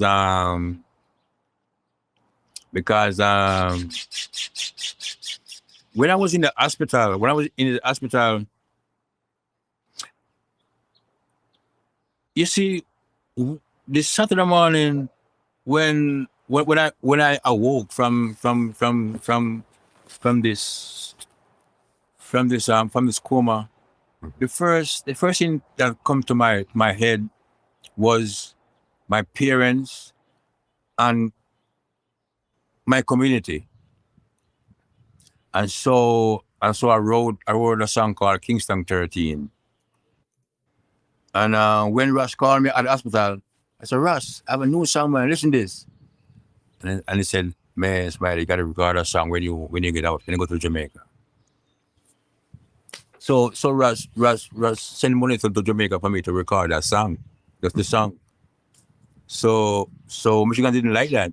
He said, man, I have a song too. I want to record too. I said, Russ only sent $3,000 to record the song. So no, he wanted to record as well. So he started making one fuss and uproar about recording as well. So I said, all right. So that was Rhythm Kings. 'Cause we had put the band together, Rhythm Kings, to tour for Nest Gas. So Rhythm Kings was doing the track for the song, and we at Aquarius Studio. Yeah. So the man did. So that's when I started to see the thing. So the $3,000 wasn't not enough to do 2 songs. So we did 2 songs, but they could not complete the project. So as a Ras, Michigan want to do a song. So man, I just recorded song. I just spent money doing, but now we need it for the rest. Rest. Um, it wasn't promoted right, and Rush started to get different thoughts about the behavior of the man. From when he took the advance, Rush had something wrong in the back of his head, and then when I went to Jamaica and tried to do that now and said that to Rush, so the man want to record and this money only, so Rush say, hey man, forget it, no, just forget it. So so that man cannot turn off. Something. I spoke to you earlier about my parents and my grandparents and my great grandparents. Mhm. My great grandparents, they always told me something. They told me, if you don't have good thing to say about a person, don't talk about that person. Mm. I wish I could continue my life or go on my life without talking about that man, because there was nothing good about working with that man. When did the problem start with you and him? Where was the first thing where you said, okay, this seems to be some sort of a problem? When when I want you to know, when it really is when the man took the advance from Rush Records. Mhm. That's when it really is, when the man took the advance. And then that's when I said, hell no. Because at first the little things, the little petty lies and the little here and there and here, it seemed like everyday thing. Mhm. But when it get to the point where you gonna take what's mine like that, then you start to get different. Mhm. And then I start to realize, say, yo, it seems this man has been doing it for a long time. Even before that, he was doing it from Studio One, because even Coxon, because you see, we went to Studio One as as General Michigan and Papa Smiley, and came out General Smiley and Papa Michigan. He didn't like that. But Coxon, but those elders are veterans, and they know, they could tell you from a distance who you are. Mhm. So Coxon didn't like him either. Coxon didn't like his attitude. Mhm. And then at first we go there together, and Coxon would give us things, and then Coxon started to see him alone come there asking for more than what is there for him. Mhm. Yes. And then yo, man, yeah, it was just, but again, it was an experience. Mhm. An experience. So was this because I know after you guys did the Sugar Daddy album, there was about 7 years you didn't do any music or anything. In between, like say about 83 till about 1990 when you guys came back with an album In the Business Again. What had happened in between that time? There was this because of everything that was happening in the background while you guys took a break? That's I started to, not that we you see what happened. This man was he was taking money from people to do projects, and which I was not aware about. I know all these things after people call me and tell them, they gave the man money to produce so and so and so, both of us, and he produced himself. They feel from even from Canada, even and it was so I started to like step back and do it and do it differently Mhm. and do it differently and trying to separate myself from him and doing some other things. And so I was in Florida for a minute, and he was in New York. And then we did there's something with RBM with RBM. That was Barney and Rollins and them. And then we did something for them boys in Canada, another album. So these people were spending money for Michigan Smiley and getting Michigan. And then I started to record by myself Mhm. for different people. So I have other recordings for other people out there and for myself out there. Um, I was still performing. I was still performing. Um, I was still doing my even up even no, the only I haven't gone on tour since the COVID thing, but I was touring all the way up to COVID. I keep doing my thing. I keep doing my thing. All I just keep working Mhm. and trying and there was a time there where he had management, his management calling me and asked me to to book tour, put him on that book tour for both of us, guy, because they saw that I was touring every year by myself. Every year I was touring. I was out there in Arizona, touring with 602 and 480 and all them things. As a matter of fact, his manager, I called him to do the festival in Arizona for the same for that for MG. That MG became his manager. MG called me to do the festival. I said, MG, yo, you see me working and you see me doing good, but my lord, your show would be better if you use Michigan and Smiley.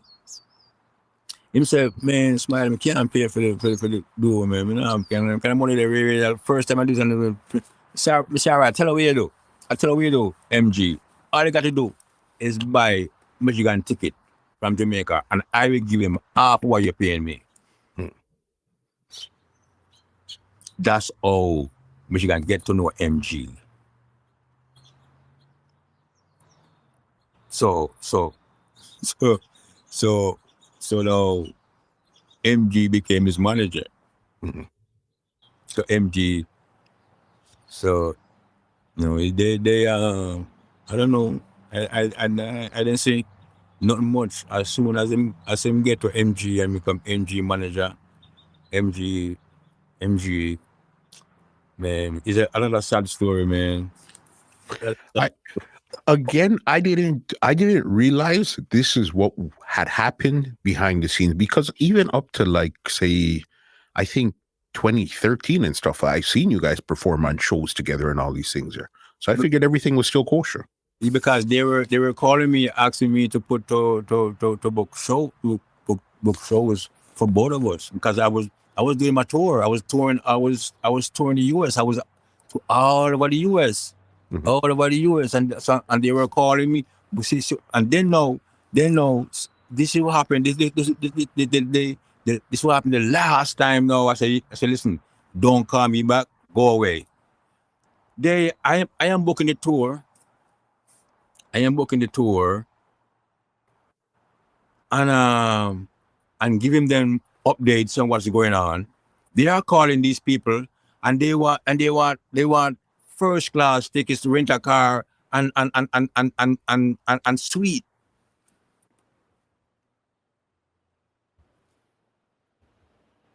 Somebody and some people start to drop the app from the thing. All right, we what about that? Then yeah, man. The last and very last thing we did was for rewind. Irish and Chin. Iris and Chin. So the man took all of the money again. That show was supposed to go on in at 09. I think. But it didn't go on. So no, it was 2011, and they said yes. But they had already given Michigan the advance from 09, my lord. I didn't know nothing about this. Then it didn't know. Now this is 2011, and they came and so now they want the show to happen now. So he came to me and asked me, man, I got a show in New York, and how much I charge for the show? I said to me, hold on, I soon get back to you. So now we were on our way. We were on our way to do a show in Oakland, Arizona, and then he asked me the same thing again. I said to him, I'm gonna get back to you next week. I want to tell you what I'm gonna do next week. So I went and I called Iris and Chin, spoke to a lady at the time, and I said, what is going on with Ray and the show and thing and all that thing? And then she started explaining to me about what happened. And I said, okay. So they keep promoting and thinking that it's that time the date come for the show, and they calling me. I say, you crazy? You call me? I did not sign a contract with Irish and Chin, and I would that get advance from Irish and Chin. Why should I leave my house to come to New York? And that's when they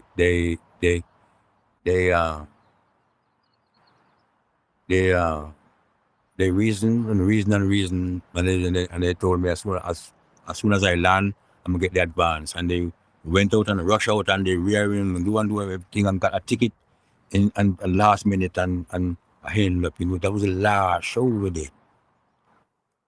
So I wish I had to rewind. Yeah. Not more.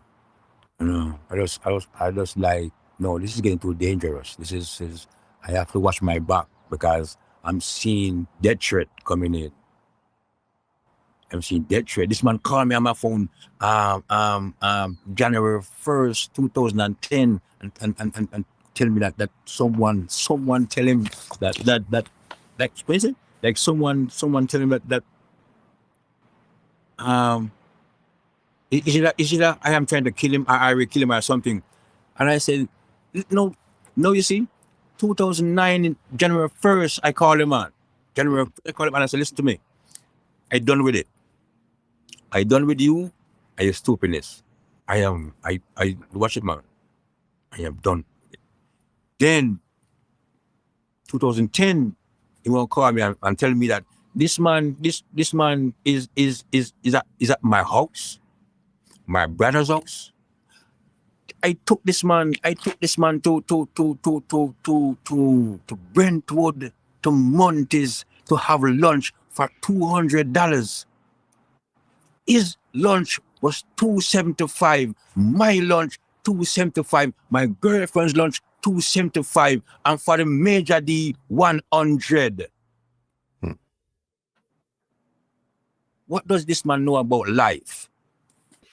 You know what's so crazy about this? The legacy that you guys have musically, sometimes you wish that personal situations wouldn't get into the business of the entertainment and the legacy of what you guys created, because when you really look at what you guys created, it's it's crazy to look at it. You know what I mean? Like, even let me bring you back to something now. I know Kabaka Pyramid just did in 2020. He just did back over Nights of the Dance. All Yeah. right. Were you involved with the business of that right there? Well, somewhat, because my publishing company, Mhm. my publishing company always get involved, because whatever I do, I go about it the way it's supposed to be done. Mhm. So that's how I try to protect mine.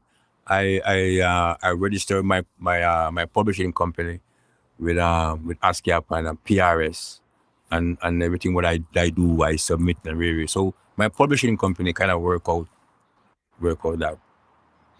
Okay, so from at least even if the friendship is doesn't work all the time, at least from the business point, you're okay when it comes to the business point of the Michigan and Smiley Yeah, brand. yeah, I'm okay.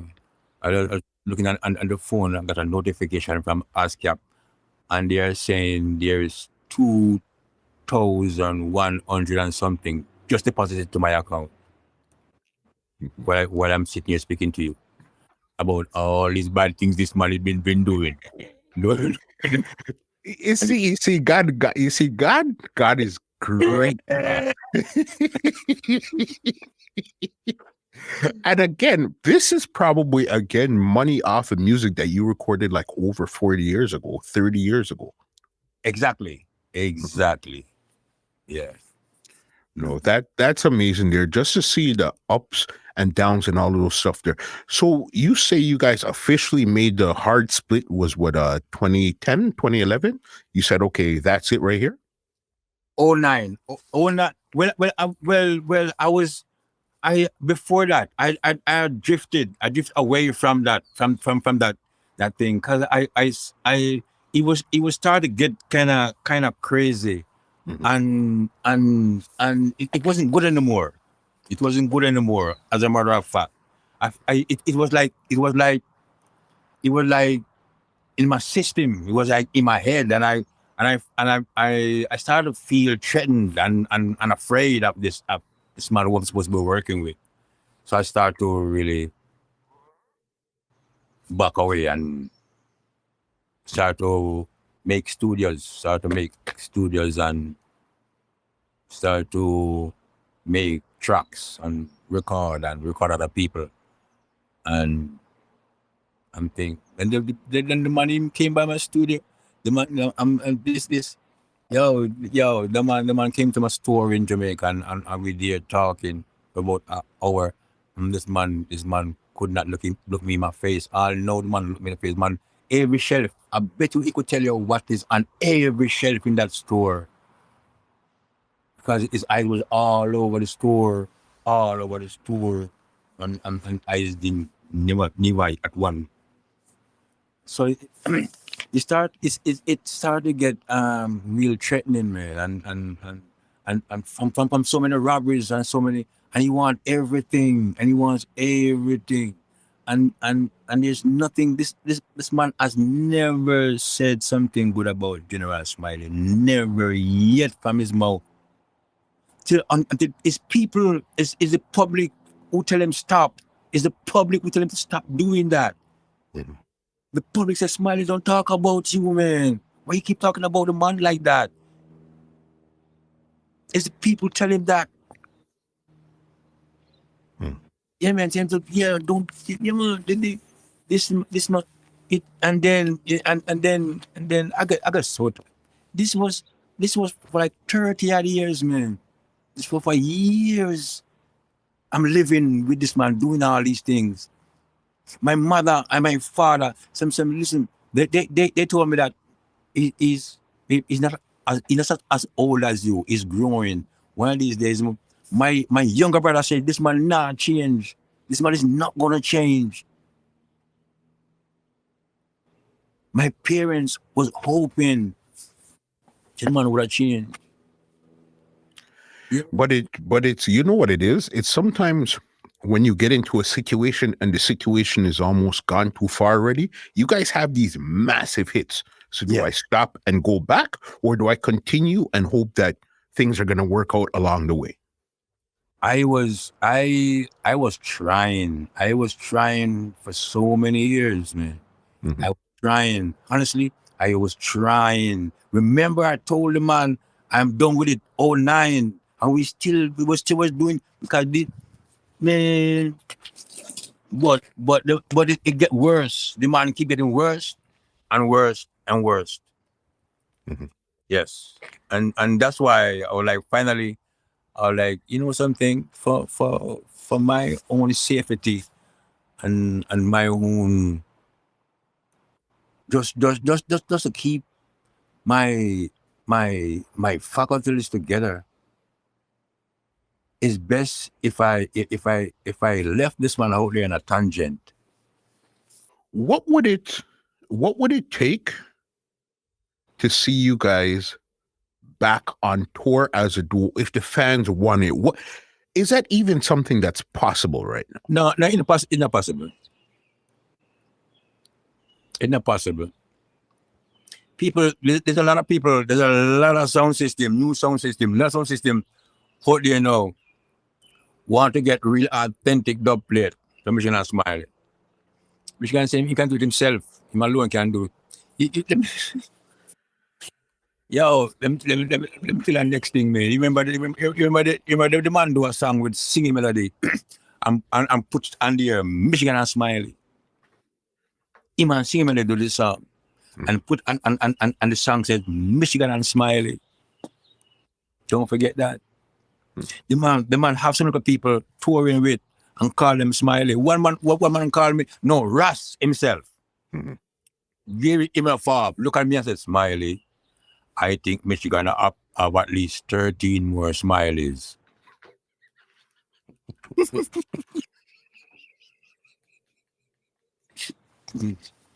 Because I'm going around and trying to find these little people with dreadlocks and carry them on stage with him. And people been calling me and say, Smiley, how come you forget the lyrics? I said, huh? How come you forget the lyrics? So we just perform last night. Perform where? Last when? Me? Yes, I said Michigan Smiley. I said, no, that was me. I think that's not Smiley. That's a different Smiley. That's not General Smiley. That's Michigan Smiley as the made. I did not know this was a direction that this conversation was going to go at all because I had no idea that this is what was really happening. I know that as a duo, as a group, as a band, and all that, people go through things. Be seven brothers, seven different minds. I get that. You know what I mean? I know there's going to be some fights, some disagreements, but to this level, that was not on my radar at all, boss.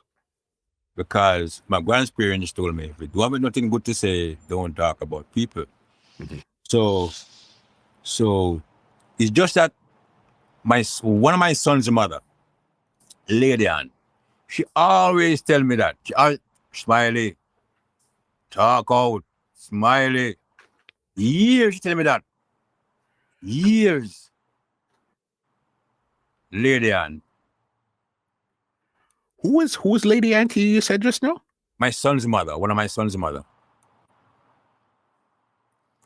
My third son's mother. Smiley, you have me confused out here, big boss. Again, as I said, if you see my notes are nice and neat and have all these great stuff in there. But what you're coming with today, this don't make sense. Okay, that's cool. You know what? Before you drive me crazy, I got a couple more before I get you out of here. Listen, even moving to the States, why did you decide to migrate to the States in the first place? For one reason is it was getting that political thing. It was something. It was in my head, that lodged in my head. Um, and the next thing is that most of my children is in the States. Mhm. There are a lot of children in the States. And that's why I decided to spend more time in the States and stay away from Jamaica. Because of the political thing and the death threat thing and the threat, because I felt threatened, very much threatened. When did you actually move to the States? That was it was like, I think like in the 80s. It was the 80s, because 1980 we came and did the I came and did the Stevie Wonder birthday bash for Stevie Wonder. And then that was when and then when we came back, when we came back, I met, when we came back for the tour, I met this lady from Hollywood, and then that's where I first, right? You see that sign on the hill up there that says Hollywood? Mhm. You see I was living, I think, 84, 85. Okay. Mm-hmm. This year, and then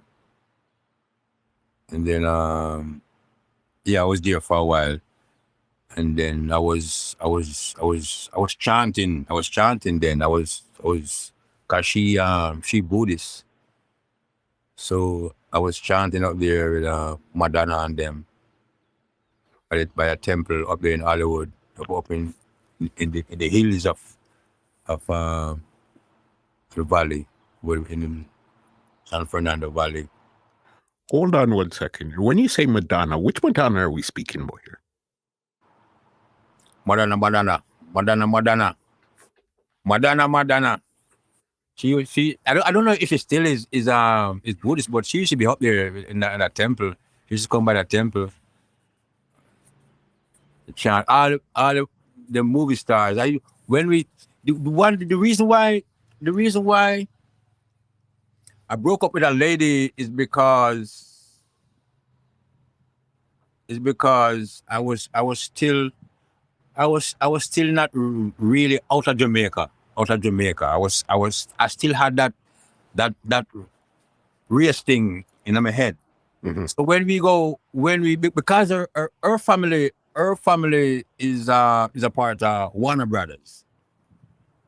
So when we go for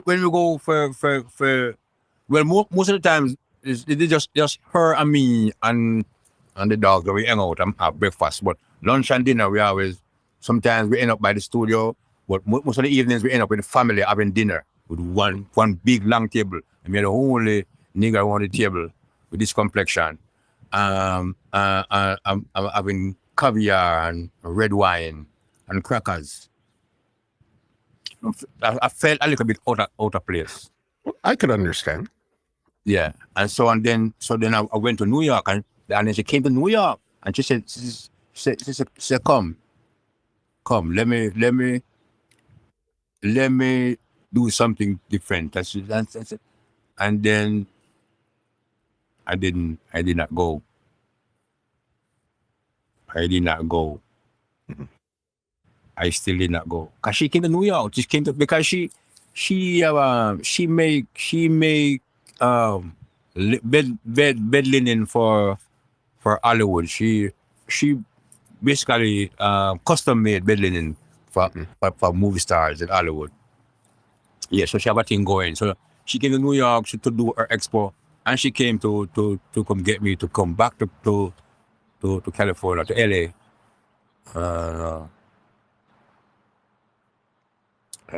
Because I just felt the same way about at them time.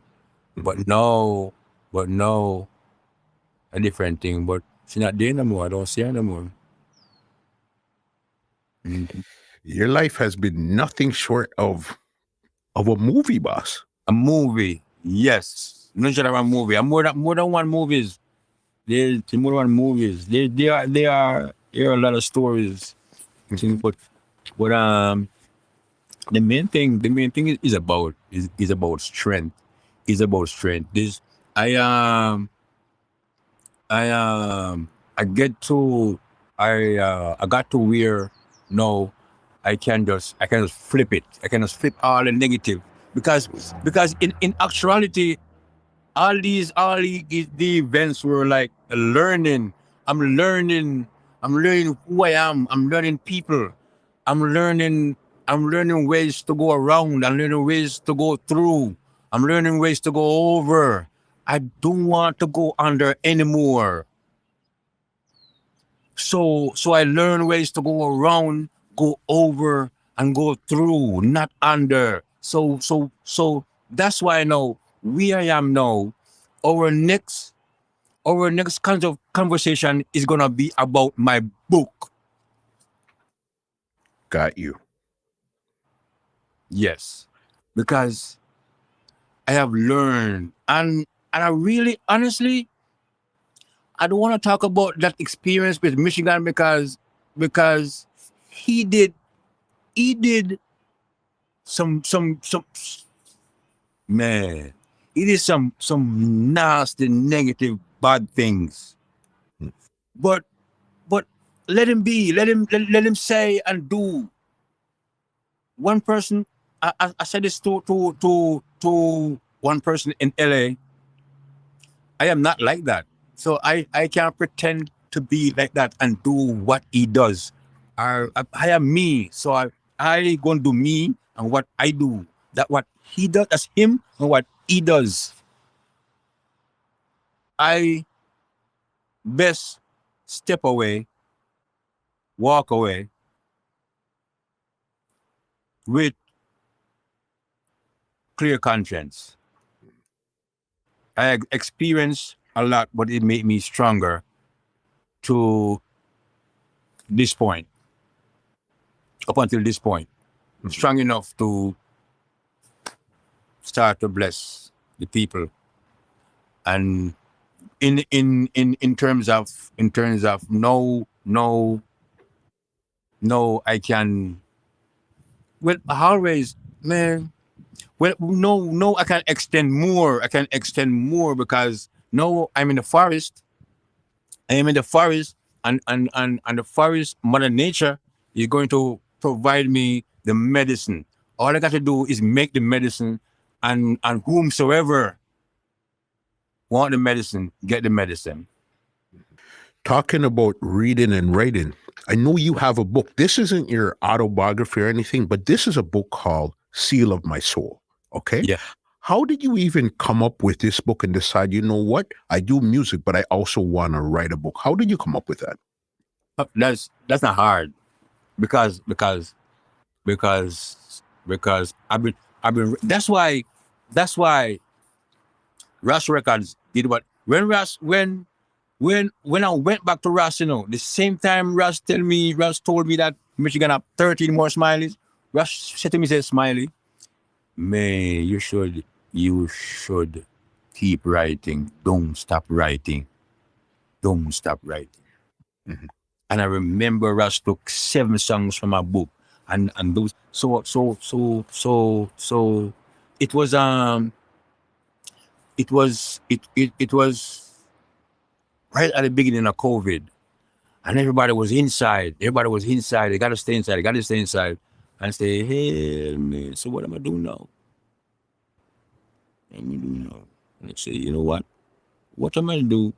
I'm going to culminate all of these songs,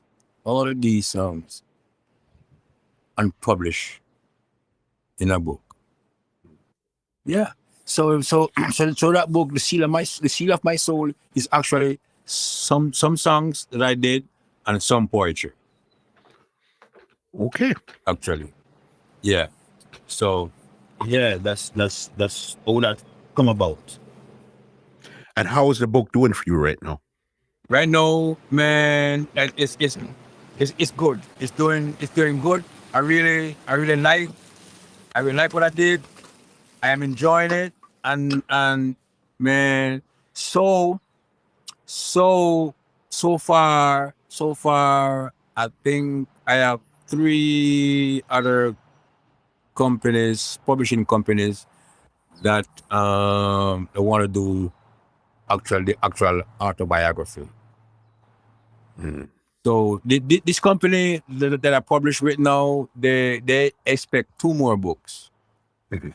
Um, and then there's two more company that want me to do. So I think I'm going to look into which one of these company go for more advanced, and work with my, because I also have a publishing company, but I don't do books, but all a lot of things, because some of them poetry were I did them as songs. Mhm. They're also published with my publishing company. Okay. Yeah. So yeah, what kind of everything tighten up business wise. Good. That's good because I know you even have two solo CDs that you recorded yourself also. Yes. So I did I did a lot of I have a solo. So now I have a solo album for a company in Jersey. That's Upful One. Mhm. I have a solo album for a company in Texas because Charlie's Records. I have a solo album for a company in Arizona called Planet Jam. And then I have three solo CDs for myself on my label. Uh, General Smiley and Friends. I have This Love and what's the other one? OG Smiley. Mhm. Yeah. So you're working and you're still working, you're still active, you're writing. I know you even have your sound. You have all type of things that you have Yeah. going on. You understand? Yeah. Thank you, man. Yeah. Yes. Yeah, man. Yeah. So I built a sound system. Built a Mhm. sound system. Now I'm a selector. Select. So it's so I like because I like the original thing. Mhm. So no, I do like the original thing. I really think, so I think I want to carry on the Daddy Rye legacy and the Ranking Trevor legacy, and you born is still alive, so Mhm. I listen to you a lot still,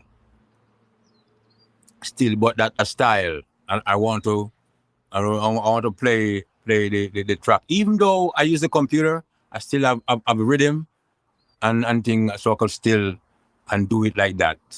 Give So them the original style that you're yeah, used to. yes, from toasting all the way up to what it is now. Right now. I could toast. I could. There are companies that there are some little labels in Europe that when they send the track they want toasting. Okay. Yeah. Yeah.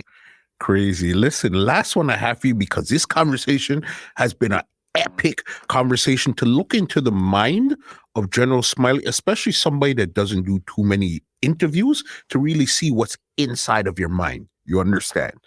Yeah. Yeah. Yeah. This is what you've had this career over 40 years from in the 70s to right now, 2022. When would you say was the highest point of your career? When would you say has been the lowest point of your career thus far? The highest point of my career was the highest. When we get to the heights now was diseases with that on a volcano level and thing. Was like the heights. There was this the when you on the big stage, when you're on the big stage, but the heights actually real the, were really, to be honest and true, was touring with Rush Records, Mhm. because we brought the music to places where you weren't before, because we were the first one in to Oakland, Arizona, Yes. and and the reservation. Mm-hmm. Yeah, that was they asked me to do a presentation in the classroom because I was a teacher. They knew about that part of my history. So I did that. We man, the Reggae and the River series, they were nice. That was the first time I performed before a naked audience. Uh, yes. Then the Sierra Nevada World Festival was another heights. But yeah, but that was the highest point. The lowest point in my career, the lowest point in my career, I think when I feel real sad and disgust and sick to my stomach was when this man and his manager calling these people behind my back and asking for things that's not in the contract, asking for suite and rent a cars and first class ticket for more than and and then it felt kind of sad. It felt real bad. I call the company Fast Lane, and I said, Fast Lane, we want to go do this tour, and we say all right. And so no, they jump on it. I call this man. I said, listen, Fast Lane is going to do this tour, so we're good now. We're going to do more than what they going to connect to more than who I can connect to. You see, it's going to be a nice tour. Man said, okay, what? You fast lane number. Fast lane number. The next thing I know, fast lane, the manager, fast lane, the man, fast is one of my daughter's mother, uncle. And he didn't know he didn't know that. The man coming back and tell me, say, listen, scrap the store. I don't know what the man said to Fast Lane, but Fast Lane dropped the tour. So it's just that was this it's just like I just kept trying and trying and trying, and this man kept breaking and breaking and breaking. I just felt like yeah, right there. And then I said, okay. So I got out of Arizona, went back to LA. I brushed myself off, picked myself up, say, hey, all right, this is it. So I just grab some youth and I let them do their thing and start booking tours. And we were on the road again, doing things. Here comes this man again, calling people. I said, what the hell? Man, until the people started to tell him to stop calling my name and stop saying bad things about me because I don't talk about him. I do not talk about him. Because my grandparents and my great grandparents told me if you don't have something good to say about people, do not say anything. Just So leave it alone. leave it alone. So it's just since lately with this interview one one previously I start but because the leader keep telling me okay, the man went to a studio and the artist there and they're playing domino and and I went to Smiley and the man start with a story. He start with a story and Peter Metro dial lady and number. And so she listening to this man telling them all these nasty things. And she called me and said, Smiley, you have to put this on blast, put this on blast. No, I'm not like that. I know blast things on social media. I don't go back and forth and with it. To me, that's petty. Mm-hmm. Me that split it. So so that maybe that gonna be one of the next book coming up.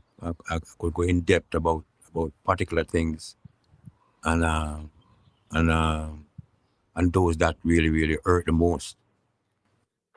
What is it was never a good, it was never a good thing. But so so I give thanks for the blessing that I got, so I could harness some strength, harness some perseverance. That's what I'm going to get to where I am now. So, so right now, I'm just flourishing with all kind of blessings. I have Mother Nature. I have these. My band is in Texas. That's where I tour from. That's where I've been Okay. touring from. Knock on Dawn. Um, my drummer. Yeah, they make the tracks. They are producing a next album, and I am putting together a next album from my label. I am doing a EP for a new EP for Planet Jam.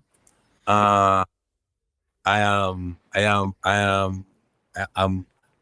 I was doing some some live events before COVID. Now I'm doing I think my next event going to be in 2 weeks right here by my venue with my sound system and other sound system. I'm gonna bring in local acts to do live mic thing on the sound system and show them how we did it back in the days.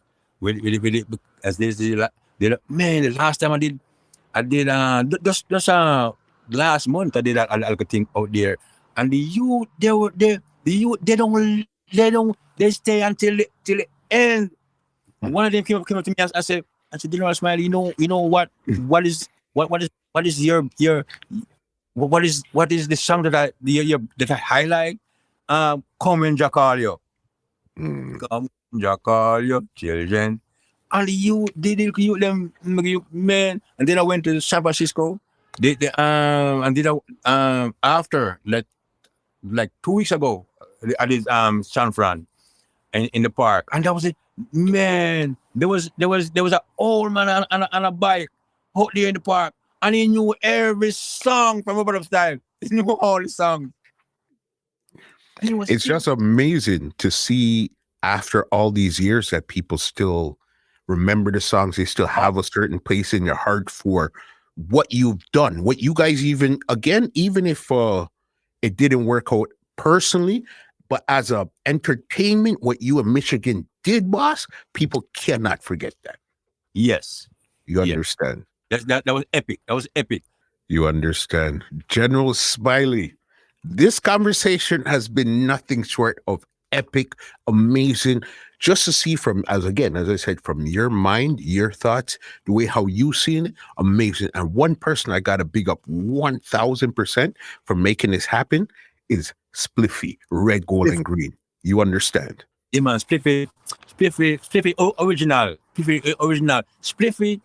Uh, I I didn't actually meet her. Like, but she was, when when we um when we left Nest Gas, when the old man left Nest Gas, he left his boys to run that business. It was an electrical company. They sell electrical wiring and things, and so his boys so they rent the back portion to upstairs to Castro. I think that was where Spiff was working well for a while. So I met and then she was living in the east, close to Michigan as well. Close to Michigan. Michigan have a house in the east. So going over to St. Thomas. And she was out that. So I knew about Spliffy working in the industry from back then. So she spent quite a while in the industry. So yes, I have to applaud Spliffy, and I should keep in touch with us, and she help us out. She talked to my bassy, and and she, yeah, so she's there, she's there. Mhm. Mm. Yeah, man, for sure. Yeah, man. Right now, leave some contacts where people could check out and your music online. Anything right now, your website, your Instagram, everything. Leave it right now before I get you out of here. Um. Okay. So right now, I am all over Facebook. No, I am on Facebook. You will I'm up on Facebook as Mr. General Smiley and Errol Bennett. Um, on Instagram,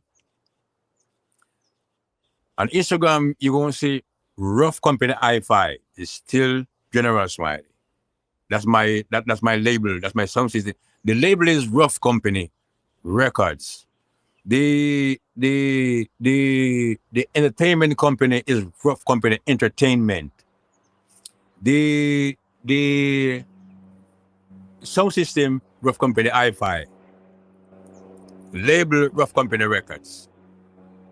So now, but the Rough Company Entertainment is the umbrella for those. And then so I am on up there on Instagram, Rough Company, also the General Smiley. Uh, so basically, all you're gonna type in is General Smiley, and everything pop up. No, what I'm doing, my now project is the EP of Planet Jam. I'm doing an album for my label, and I'm doing an EP for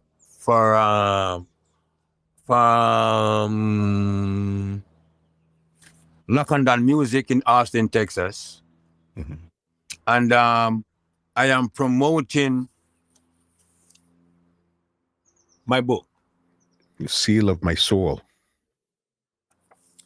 Um, so you so and most where you buy if you buy your books from Barnes and Noble, which most people do, that's where you could find the book. Or you could just go to the sealofmysoul.com, Mm. and then you could get your copy of your book. When I come to your city, I will certainly give you an autograph in your book. I'll be waiting for it. And even I will be waiting for the autobiography because, again, I know this is a nice little conversation. Yeah. But you see, when you actually sit down and write things down and really go into your memory and put it together, that's a completely different story, boss. Yes. Mm-hmm. You understand? General Smiley, thank you again and again. I know Spliffy, Red, Gold, and Green, she takes care of bookings and stuff like that. So we're going to put that information on the screen. So if they want to book you and stuff like that, they could get in contact with her and they will pass on all the information for you, book you in any city, any venue they want to find you. Anywhere want to find me, and we going because she mentioned the book signing, so we gonna do some book signing pretty soon. Perfect. General, let me give you an outro and get you out of here from this epic, crazy, mad, enlightening conversation. You hear? It was a blessing, a blessing. I'm glad, man, you invited me, man. I hope we could continue next time doing some more. Thank you for sure. Well, ladies and gentlemen, this is Muscle, and this has been another Two Line Music Cuts Entertainment Report podcast, and we are out. This podcast is brought to you by www.twolinedmusichut.com.